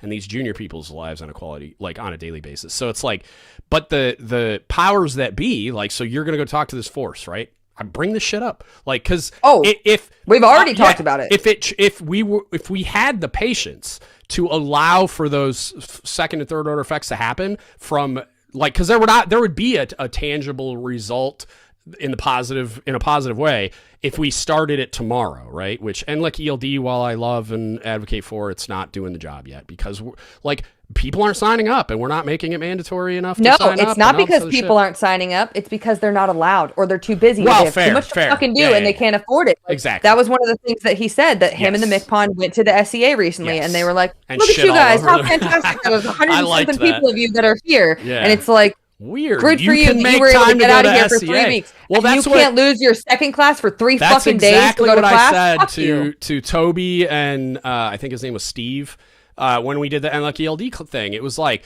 he told me it wasn't just that E5s weren't going, which was that was the big one. The beginner and intermediate weren't getting filled, but it wasn't just that. It was that they weren't getting filled, but the senior enlisted ones were. And so I'm like, so you motherfuckers can make time. They want to look good. And put it on your eval and all this stuff. Like first classes and chiefs and above is basically first classes and above. We're figuring it out and getting there, which I would argue that most of the first classes are probably like just finding a way because they want to get, it's less like they're not doing it all at the expense of their people, most likely. I'm sure some are, but most likely it's probably not. But then, the Chiefs, it's like, you got time to go to the CPO leadership course, but your sailors... 3 weeks? Your sailors don't... Well, no, CPO leadership course is only a week, I think. But senior enlisted... I'm talking about SEA. That's what I'm talking about. It's not just 3 weeks. It's 3 weeks in residence. They have to do, I think it's 6 weeks on Blackboard, too. So it's not... It's 3 weeks Blackboard, 3 weeks in person, I think. Or at least last year, that's what it was. It's changed a bunch of times. I don't know, but... like when I went, I'm pretty sure it was 6 weeks Blackboard. I think I was only there for 2 weeks in residence, but it's changed a bunch. They're actually very good at like adjusting to fleet feedback and like mission requirements and whatever. But anyway, they're not making it a priority for the junior people. And so it's like, what the fuck are we doing? Because if you did, like, if we really like pushed all in and we're just like, we're fucking doing this, leadership development and education is the most important thing. It literally affects everything, tactically, strategically, logistically, fucking everything. And they really pushed all in. It's like, yes, you're going to get some immediate benefits, but the real like meat on that bone is going to happen a generation from now. It's the return on investment. Yeah, right. The return on investment is going to happen in the next generation, right? Like the people that come in under that system and then are developed on the way up and then make chief and then make mass chief and then make MCPON, like that's going to be the benefit. And you would see a wild cultural shift over like a 30-year period. But that's like as soon as you get to the 30-year period part, your pitch to the people in power goes and they're just not, they want it now. And it's even the old heads, they want the result now, or they at least want something that looks good on paper, because every position any of these people are in all the way up to the CNO level is transient. It's like you get 3 years, maybe 4 to do your job, which is why like I love that Naval Reactors, the admiral in charge of NR, like they're supposed to be there for an 8-year term, which they don't always stick to, because like Admiral Richardson was NR for like 4 years and then they made him CNO. But That was one of the things that me and that Force talked about already, was the fact that we are just transient in nature, and like everyone wants to have the good fucking idea to change some program name, and instead of just like, that's what they're trying to do now with like ELD, is now it's like 2.0, 3.0. So like everyone knows what it is, because, which I don't understand why, like if you're the CNO, if you're the MCPON, like what the fuck are you putting on your eval anyway? Like exactly, just who cares what your new initiative? Them, like it's not always them. They're just like signing off on it or whatever. But. Right, but it's like everyone wants to say that they did something for the whole Navy, and it's like that's not the point. Right. And I think that's why, like, I don't know if you read that last memo, but one of the things is like to have an accountable civilian, and I don't personally like having civilians, and I don't like shirking the blame to say like, oh, the civilian's in charge, but it shows continuity, and there's no reason. Could be you when you retire. Like that, it doesn't have to be just a civilian. Like if it's, I agree with that, right? But it needs to be somebody that's not going to transfer. Removed. You can hire me, and it's like I'm not going to fucking go anywhere. And they're not competing for a promotion either. Yeah. They're not trying to boost themselves. They're literally just there to like give a shit. Yeah. And I mean, there are promotions for civilians, whatever. But like, I just think I really need DGUTS to go mentor the Foundry. Agreed. Let's go. Sorry, that's what Steve just said. It starts on next week, but the week after. I bet you I bet. You could. I mean, you know how to get in. But I could just email Dave Deary, I guess. Yeah. But yeah, I think I do think it's a really big, long, like future thing that will get addressed. But like, I know that currently the people that are there now, like CNO, CNP, this force, the VCNO, like all the things they're doing, like these people seriously care. Like they're super motivated, super interested, and like are going after it.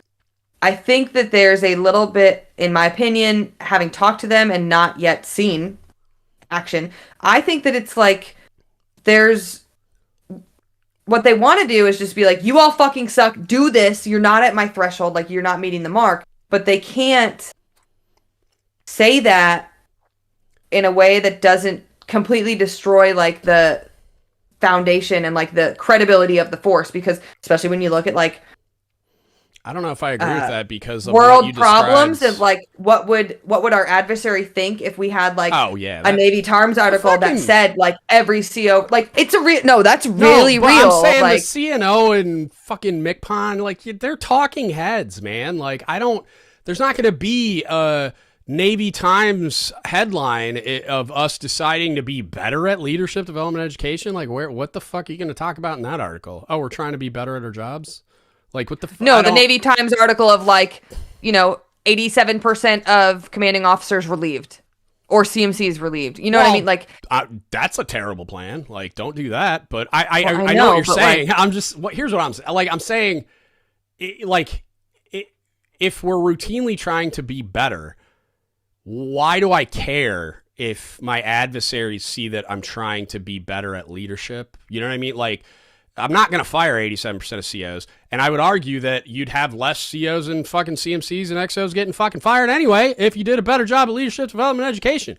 So fuck. Agreed. Like, and it's like that headline, like, okay, like if China gets fucking froggy tomorrow, we're going to war whether we like it or not. So I'd rather go to war with better fucking leadership. Yeah, like I don't understand that fear, I guess, is what I'm saying. Is like your if your fear is just the bad headline, fucking suck it up, Nancy. Like, but if you're it's just leveraging that what they could do after that because of that what are you gonna do? What are you gonna do? That's another conversation. Then you're gonna start the war in a week, man. Come on. Then you're gonna start the war in a week, and I'm gonna be 2% better at leadership. Like, I don't give a fuck. Like, let them fucking read the Navy Times if they want to.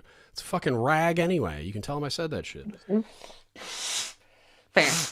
But yeah. Anyway, I don't know. Anybody else got? I think the whole culture of the fucking yes men, like stars, them dudes need to go. Yeah, they need to fucking go. Everyone was trying to chiefs or admirals. No, the admirals. The admiralty is a fucking joke from my perspective. Yeah, I don't think there should be so many either, but No, hell no, absolutely not. There should not be one per community or fucking anything like that. But the amount of full bird captains that are chasing stars before they even make captain is absurd. Yep. To the point that they are just bowing and saying, yes, sir, yes, sir, yes, sir, I'll do whatever you want. Just give me that fucking fit rep. You know what I mean? Yep. Yeah. So that's how my CO is right now. Absolutely. He's going to be strike group chief of staff, and he is one of the most toxic leaders that well, I shouldn't say leader, but he's one of the most toxic, COs I've ever had in my entire career. And even then, when they get to the star level, they don't fucking lose that mentality. They're just like, oh, anything you say, sir. Next star. Let's get it done. Yeah. My favorite, just like while we're laughing at dumb things that COs have done, favorite thing or favorite CO getting fired story was, and I don't feel bad because it's all over the news or whatever. You can go Google all of it, right? But it was the Pittsburgh. He was the CO for a week. So he was in Virginia somewhere on shore duty before he was the CO, right? And he married kids, starts dating like I don't know, early 20s. Some of that effect. I don't remember the exact timeline, but I feel like he got her knocked up. And then he got orders to go be the CO of a boat. So he tells her, all he told her is that he was like some special, like SOCOM, some nonsense, right? Like super squirrely, some shit. So he's like, hey, I'm getting deployed to, I don't know, the dark side of the moon or some shit like that, right? He comes up with some wild story about where he's getting deployed to, and he's got to just disappear. Yeah. And so then he just, moves up to Groton and relieves as the CO. And then after a few days, he makes a fake email account and says he's dead or something. Emails her saying, hey, this is, Jeff's buddy, Jim. And he always said that if anything happened, he wanted to let you know. And he faked his own death to her that way. So her being super distraught, thinking that's her boyfriend, right? Father of her child or unborn child at that point, goes with her family, and they go to his house in Virginia where he did live, and like knock, knock, knock. Hey, we're just here to pay our respects to old Jeff or whatever it is. And he's like, whoever lived there knew the guy somehow, whatever. And it was like, what are you talking about? Like, no, he just went up to Groton. He's just the CO of a boat now. He just PCS'd. He's not dead. I have no idea what you're talking about, right? So she's like, oh, okay, cool. And then let somebody know, like the NCIS, I don't know, some organization, right, who investigated it. Find the article and really quick. That's and so they found it, right? And so the best part was like, who's got the sound effects? I want to. Everyone has a soundboard. How do I do it? Is it the music? Bottom left, yeah. This one. I think it's this one. So, I'm creating a sound of you saying, "For fuck's sake!" Oh, I'm gonna love it. Do it. So the best part though is we were laughing because could you imagine the CO was like the off-going CO, right? Like he's like, dude, I survived my tour as a captain of a submarine. Mm-hmm. I'm taking like a month-long golf break. I don't know what they do, but I assume it's lots of golf, right? And then he's just about to start his back nine a week into his transfer leave, and they're like, hey, buddy, mind coming on back? But so I knew a couple of guys who were on that boat when that happened, and he said it was a huge thing because that boat is decommed now, and they had a list of most boats, right? You have the big plaque that has all the different COs of when they were the CO of the boat, and so when that happened, they just got rid of his name entirely. They would not acknowledge that he was ever the CO there. And then I guess somewhere else he reached out on an old a Facebook group for the crew or something like that, or all the people who've served on it, and was like, hey, I was the CO, and they're like, nah, you get out of here. Here, I'm putting a link to an article on it in the chat on the Discord. It's so good because on my first it's so embarrassing. It's so embarrassing. Because that dude was just on base, right? He just walked around I had a thing just with hanging out. An A school instructor chief. He was a surface cook, so he did. I guess a lot of them don't have security clearances, but for some reason, when you're an instructor, you have to have a secret clearance, which I don't really understand because it was CSA school, but whatever. So when he was going through his instructor screening, at some point he had in San Diego, he had sold weed to a cop and got caught. and then got put in jail. And it was all while he was on leave. So he just never told anybody. But then during the background check for the investigation, it came up. And so he was a chief and still like he made it to the A school. He checked in. He'd been there for a while. And when I checked in, they sent me to the barracks because I was super vocal for like a week. And then the site director was like, nah, send him to the barracks. So then I went to run the NMTIs. And when I was over there, this dude would park a trailer outside of the barracks and make burritos and sell them to the students. And then he would go into the building and get on the 1MC and be like, Seaman Timmy, your burrito's ready. And I'm like, no. Like, I was standing in there one day after I was checking in to be the NMT coordinator, and I heard that. And I'm like, what was that? And they were like, oh, that's this chief that sells burritos to students out front, letting somebody know their order's ready. I was like, if you ever let him touch the 1MC again, I will murder you with my bare hands. And then I went and found him, and I was like, never again. And he's like, what? I have a permit to do this on base. I'm like, not with students. I was like, go read some naval instructions, clown. I'm like, get out of here. Never again. You are not allowed to do this anymore. Go somewhere else on base. Go park that shit down at the mini mart. And if they just show up organically, I guess there's nothing I can do about it right now. But then I like talked to the CO and CMC and then like all of a sudden, like we're at a bowling event or some mandatory fun shit. And the site director announces that he got selected for special orders and is going to have to vanish. And then like a week later, everybody's like, man, I just seen him at the gym. Like, what the fuck? And then like, it turns out all that shit blew up and he got reduced in rank to a second class and was just getting weighted. Ooh. He was frocked. Yeah, he was a frock chief. So he got reduced to second and was getting processed out on higher tenure. And it just took a while because of all the legal rigmarole. But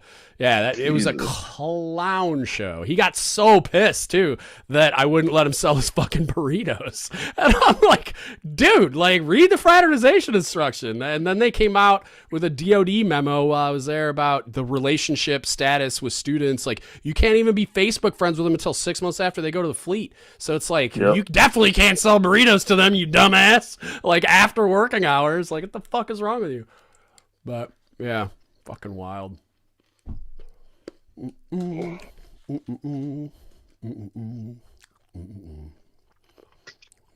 But he gets higher 10-year pay for the rest of his life?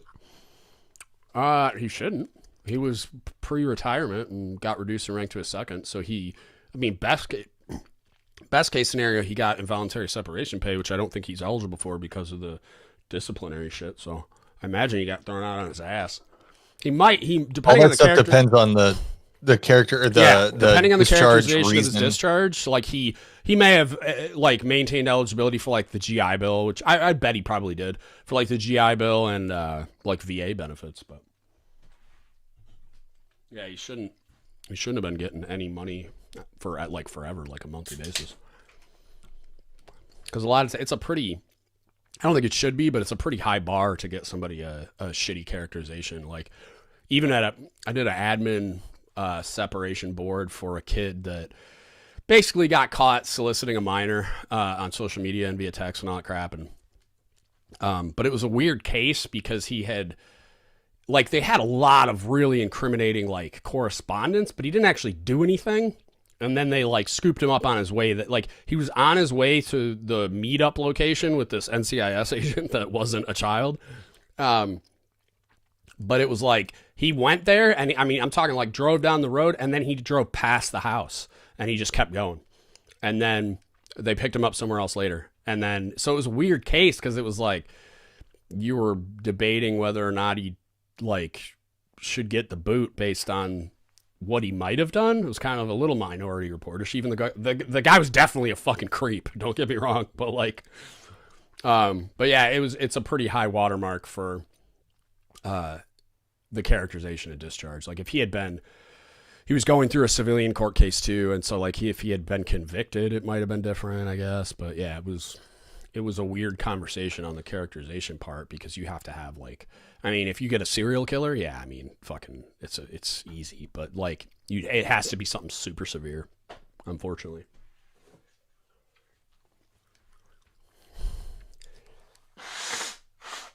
Excuse me while I blow my cancer nose. Crickets again? What's going on? So here we go. Follow-up question from Cheap Jeff. Oh, okay. Yeah. Follow-up question to an earlier discussion. It's really hard to teach people how to care about something as much as you do. So how do you lead a division to care more and be okay with it without it being forced? Like, how do you motivate your division to be okay with staying behind and doing extra work or putting in that extra 20%? It's not easy. The first and probably primary would be lead by example. So like, there's a lot of times where I would sacrifice myself to the Navy gods to make their life a little easier. And what I mean by that is like, and not everybody can do this. And I don't even know if I fully recommend it because of the effect it had on me. Like we were talking earlier about having a hard time saying no and all that kind of stuff. But so like an example I give all the time is like some and specific to submarines because we're small and it's just you have a little more ability to do things like this because you're not leading at on a larger scale like you do on like a carrier or something. But some last minute VIP tour got crammed down our throat by our ISIC because we were the good boat, so that we turned into the easy button.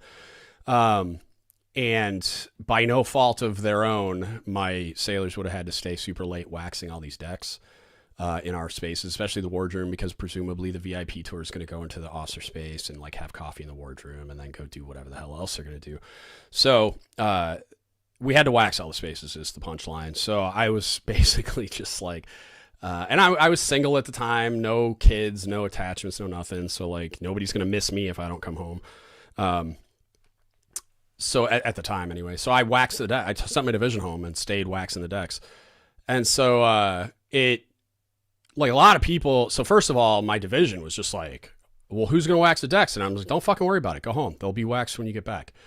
So my division went home and I stayed and waxed the decks. But then the like duty officer saw me and another chief saw me and like some of the JOs saw me. I think the XO might have even seen me. And so it was like, it drives a couple of points home, but to answer your question, my guys knew what happened, and then they heard about it because everybody saw me doing it. Like the duty sections on the submarine, they all saw Chief on the deck waxing the decks. Like that's not a normal sight, so they go and talk and they go and tell everybody. But some of the other ways is like the lead by example, but in like a subcategory of that would be find ways to show them that you genuinely, authentically care, which is what I talked about earlier, because that's how you build trust, and trust is everything. So find opportunities to do things like that. A couple examples would be like I would do like a little check-in interview / like informal CDB with them when they showed up. And I'd be like, all right, what do you want to do? Like, do you want to stay in the Navy forever? Do you want to, like, are you here just for the college money and you're going to chuck deuces in 4 years and go do what you really want to do? Like, what's the plan? And they would tell me, and regardless of what it was, it's like, okay, let's start working towards that. Like, you want to go to college to be a cop? Cool. Let's figure out how you can do that through NC PACE or through any other programs. And I prioritized their priorities. Like, I made it like a thing. Like, hey, I want to take care of you. I don't care if that also means taking care of the Navy. Like, you're going to do that while you're here because you're getting a paycheck. But like, I don't care if like, I'm not about your retention unless that's what you want. Right. And then if maybe you want to be in another part of the Navy, I cross-rated a couple of my cooks on Jimmy Carter. I do like whatever I can do. And those guys are chiefs now. And I tell that story all the time too. It's like whatever I can do to prioritize their like needs and it's to a certain extent their desires. It's like, I'm going to do that.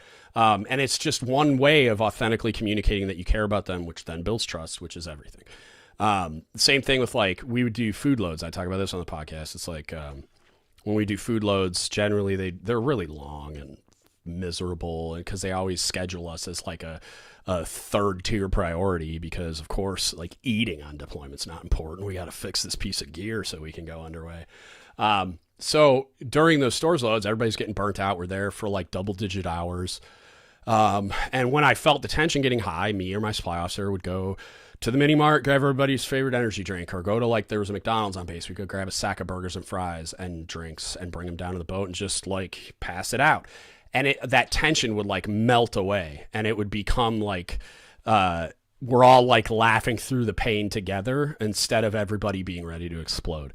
And those moments, like they seem insignificant as they're happening, but they remember that shit. And they were like I think it's Maya Angelou. They might not remember what you said, but they remember how it made them feel, right? And so I try to exploit that principle as much as I can, not just because it works, but because I care about them, and they can tell the difference. And it's something that I tell people a lot when they feel like they're not the type of leader that'll be able to get that across. And I'm like, anybody can get that across. I don't care. Like if you're timid and you speak softly and you don't like being in front of a group of people and all of those things are a struggle for you, like I've seen it work. Like I've seen my buddy Paul.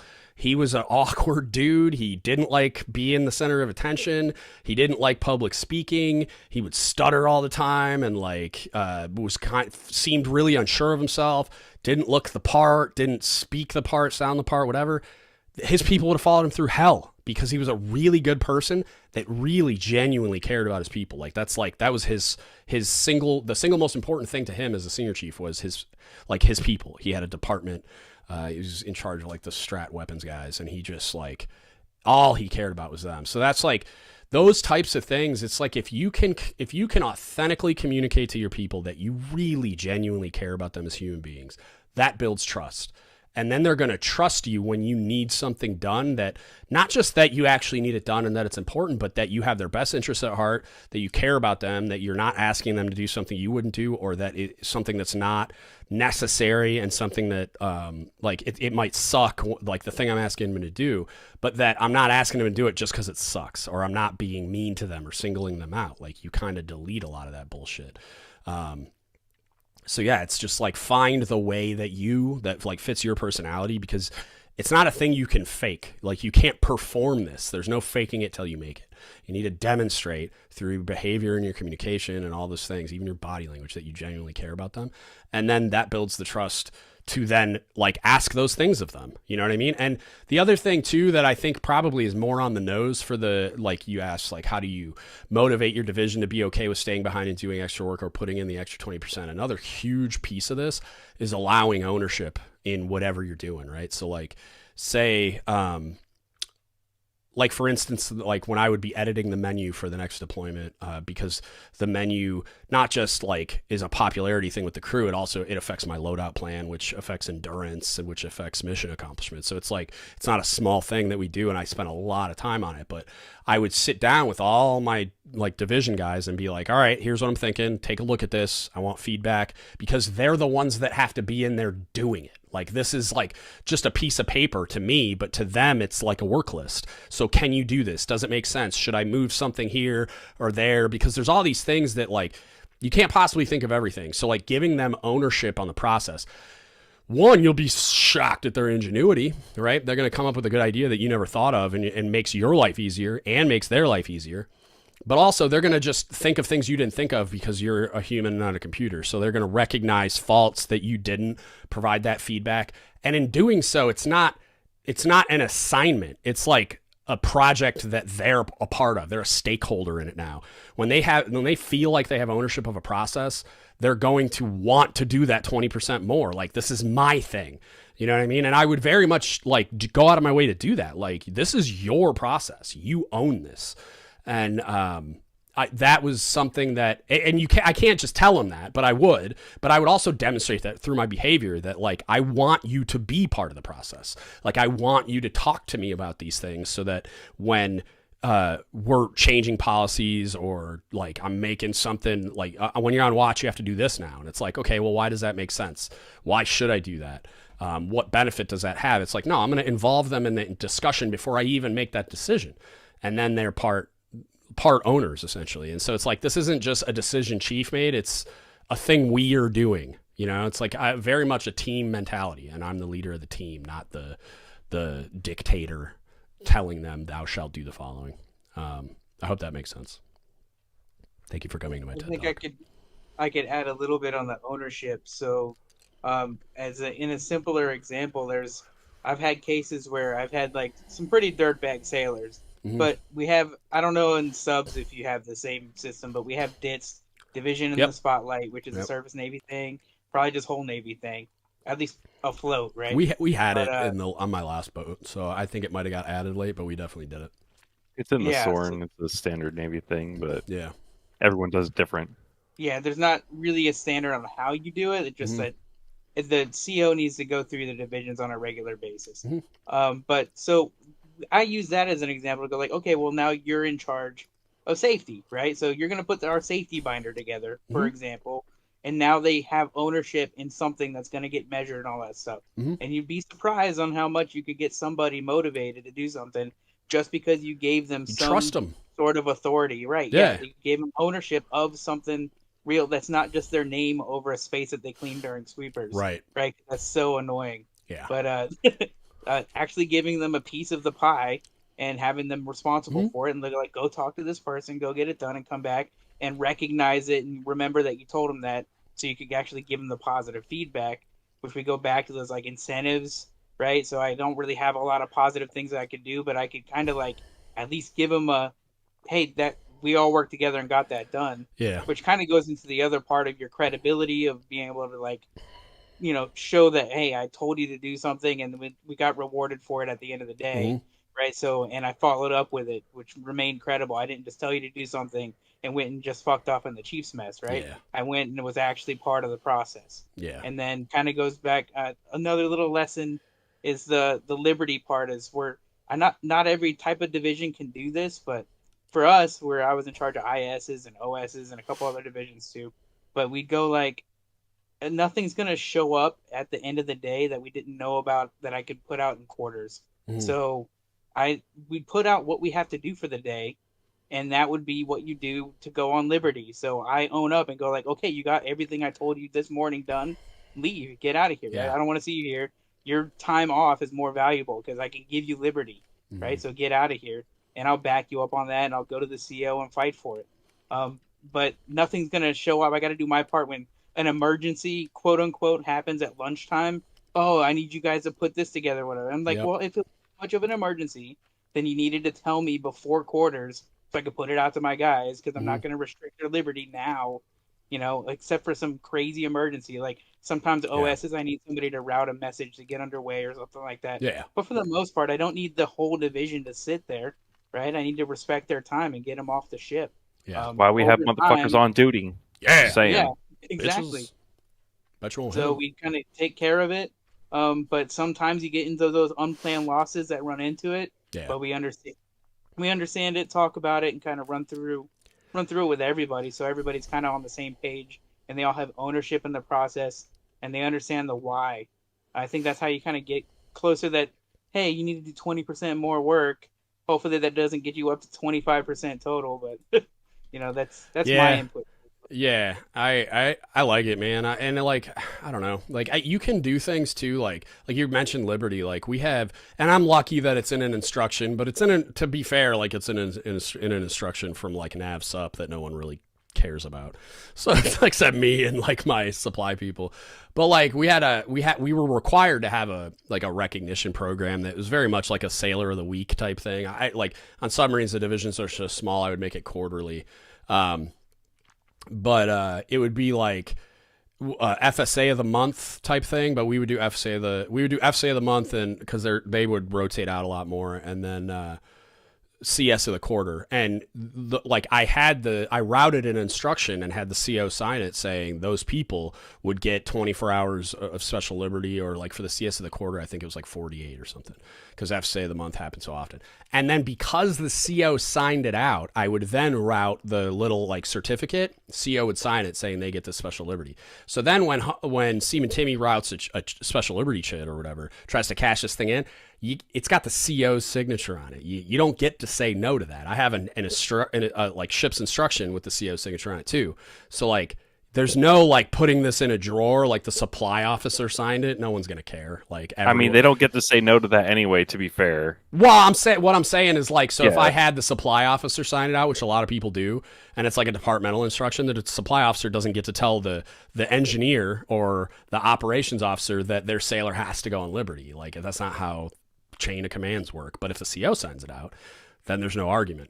So you could just come up with a program like that, route it to the CO, and I bet you the CO thinks it's a good idea, signs it out, and then I win, and then you have a very real reason to provide liberty to like reinforce, like, so you give them that process, you give them the ownership in the process, they do a good job, and you're like, good job, you're my sailor of the week. Like, you see people on social media trying to leverage the concept with those fucking like title belts and like all this crap where they're like, they're the warrior of the week, and it's like, okay, cool. I mean, I had a similar thing. I was in Texas at a joint site, and we were doing some very mind-numbing work, just literally pouring through spreadsheets all day. Yeah. And people were just not motivated to do it at all. Yeah, of course. So I was like, all right, check this out. We're gonna come up with some metrics. We're gonna do some metrics-driven stuff, and I know it's gonna be grueling. And we're like, whoever does the most gets what is it? Either 24 hours off, or they get to, like, I can't remember what it was, but anyway, we also had this, like, we had one of the officers, he was in on it. He bought a banana hammock, not underwear, but a literal like thing, that a literal bananas, hammock that holds bananas. Get your head out of the gutter. And we put a rubber chicken in it. So whoever did that, they got a little freaking like an IOU note. It was like, just slap that on the desk if someone tries to tell you no, and here, you get to put this on your desk. So I mean, it fucking motivated the shit out of people. And if you get like if you're lucky enough to have a parking spot, like I was a senior enlisted leader for the last year I was at CSA school, and so like I had a parking spot. Me and the site director were the only ones with assigned spots. Mind you, the parking lot was small. Like, it wasn't more walking for me to give up my parking spot, but there was something that they enjoyed about parking in my parking spot. So I would just tell the chiefs, like, give away my parking spot. Like, I don't care. Like, it doesn't make any difference. I tried to do that. Yeah. I tried to do that. I won Sailor of the Year, and it came with a parking spot, and I left like a couple months in, and so I brought it to the FCQA. Like, hey, you guys use this as an option, not a raffle, but like earn it. Yeah, you guys nominate like a Sailor of the Month instead of the quarter, because the quarter winners and the year winners get parking spots. And so it's like, it's still a form of recognition of like, maybe you were the runner up, or like, you're still really great and you can have it for like a month. Right. Nobody fucking did anything with it. And then some rando's been parking in that parking spot since I left like 5 months ago.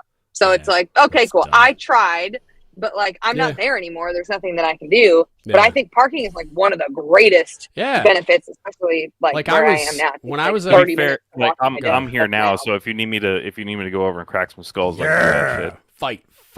Fight. Hell yeah. Yeah. You go. Yeah, I'm rolling up there with a student badge, but whatever. Whatever. When I was at my flag command, the last one I was at, we had to park at the Navy Exchange and walk like half a mile to get to the building because the way the base is laid out. But they had like assigned parking in the back for all the N codes. And then out front, they had a staff SEL spot. And so if I was made staff SEL, I was going to do the same shit. Because it's like, at that flag command, the junior sailors never, like, you're very disjointed and people are all over the place at a flag command. They're kind of like, you're all left up to your own devices. No one's ever at work at the same time. Like, it's weird.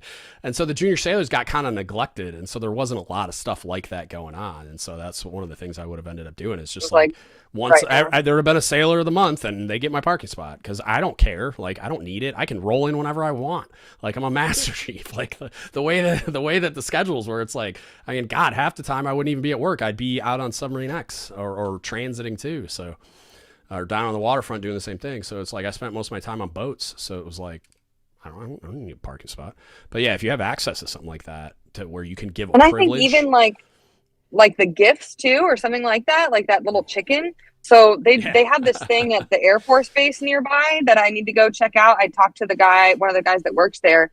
But the Air Force owns this facility that has like a laser engraver and a 3D printer and like all this shit. And so we can go in there and for free make like little little coins or little like tokens or whatever, and then make some sort of little something as like kind of like a peer nomination award. Like, I don't need anyone's permission. Like, I'm gonna create these items and then hand them out to the first classes, and then we'll have like a batch or like serialized ones or whatever. And like, you just go, fucking high five and shake hands and give someone this thing that like we made.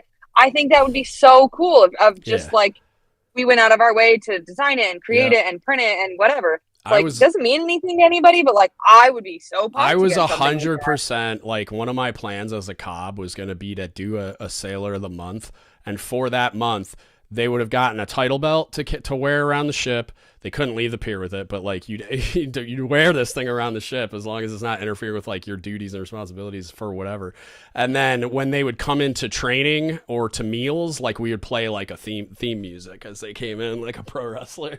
So like that would be so great. Yeah, and then most cobs on boats have cob parking spots, so I probably would have just given up my spot too. But like, yeah, it's like, it would have been dope. And it's like that kind of stuff, for as silly as it is, means a lot to those people. Like you see, if you go watch like the Captain Aloda's like TikTok style like reels and all that crap, it's like that's a lot of what he was doing. Like a lot of that stuff it's not like they took value home with them. It's not like they got money or liberty necessarily.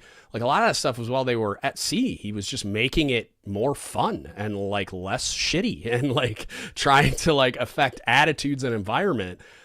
Instead of like operating within the normal confines of what people think naval leadership is. So, you know, I'm here for it. I don't think it needs to be on Instagram, but whatever.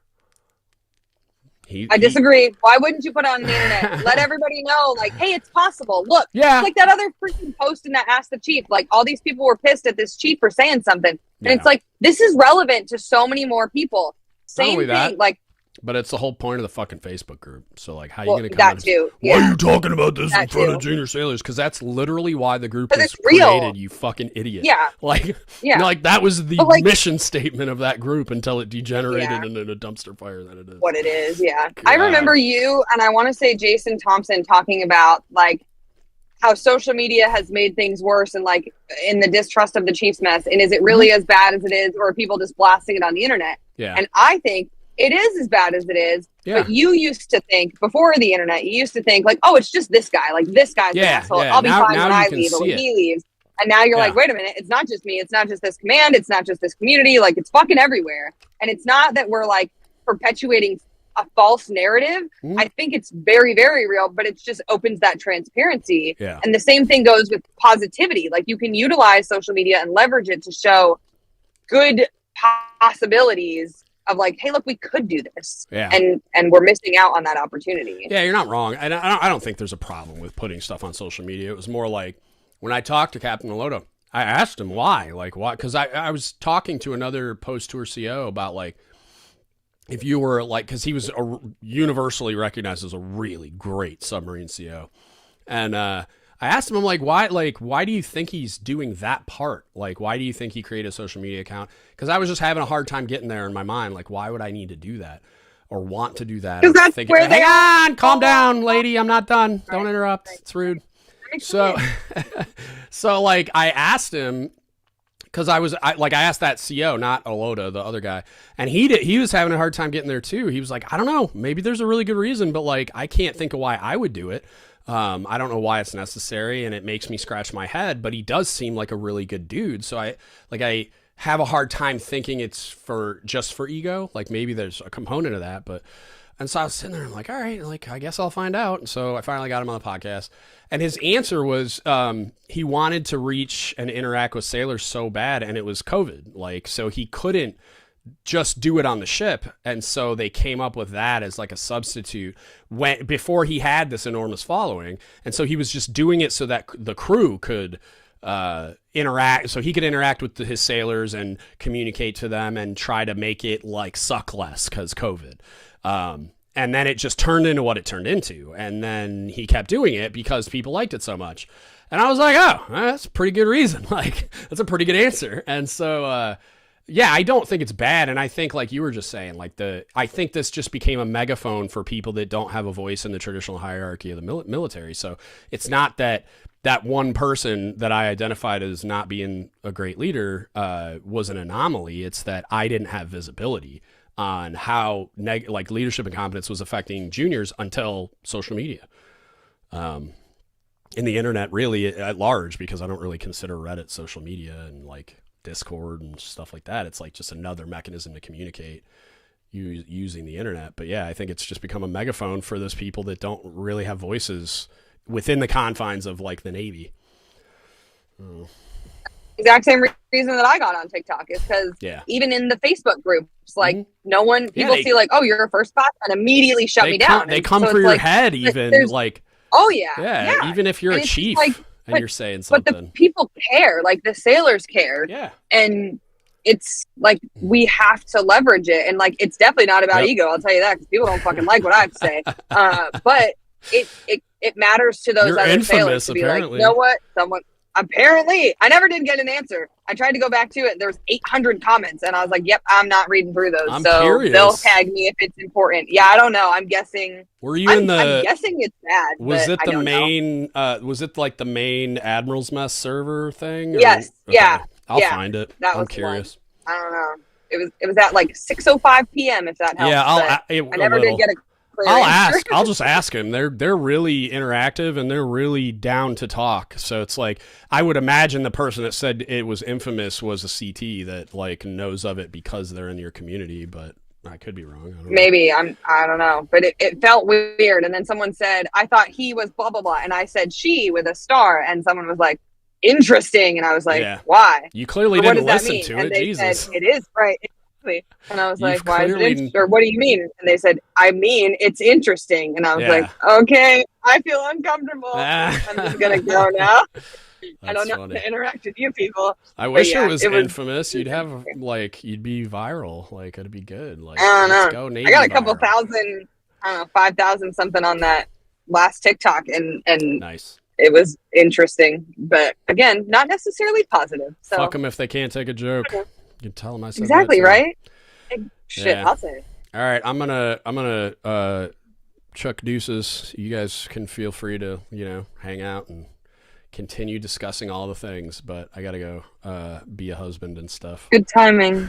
I'm pulling into the airport to pick up the storm and in a giant line. He's on here. It's just muted. So I know he was waiting for me. His flight was delayed, and then I got all wrapped up in my last tirade in the grenade, so I was late leaving, and my kid fell asleep, so I was late getting in the car. So, but I'm here in a line.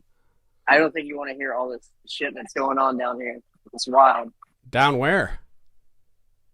In the airport. Oh, okay. I thought you were. Like, I see a lot of flashing lights, and I don't know if it's normal. And I'm just shocked. Yeah, I know.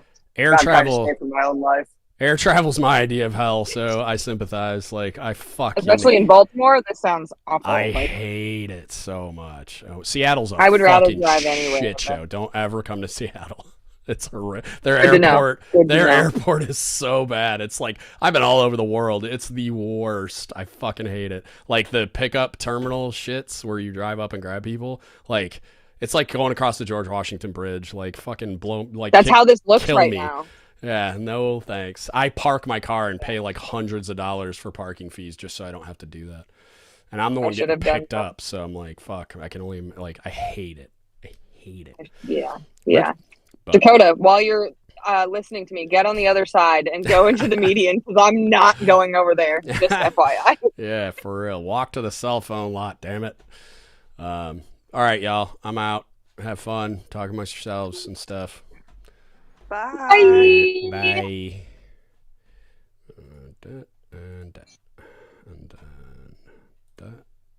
Where's OBS? We out.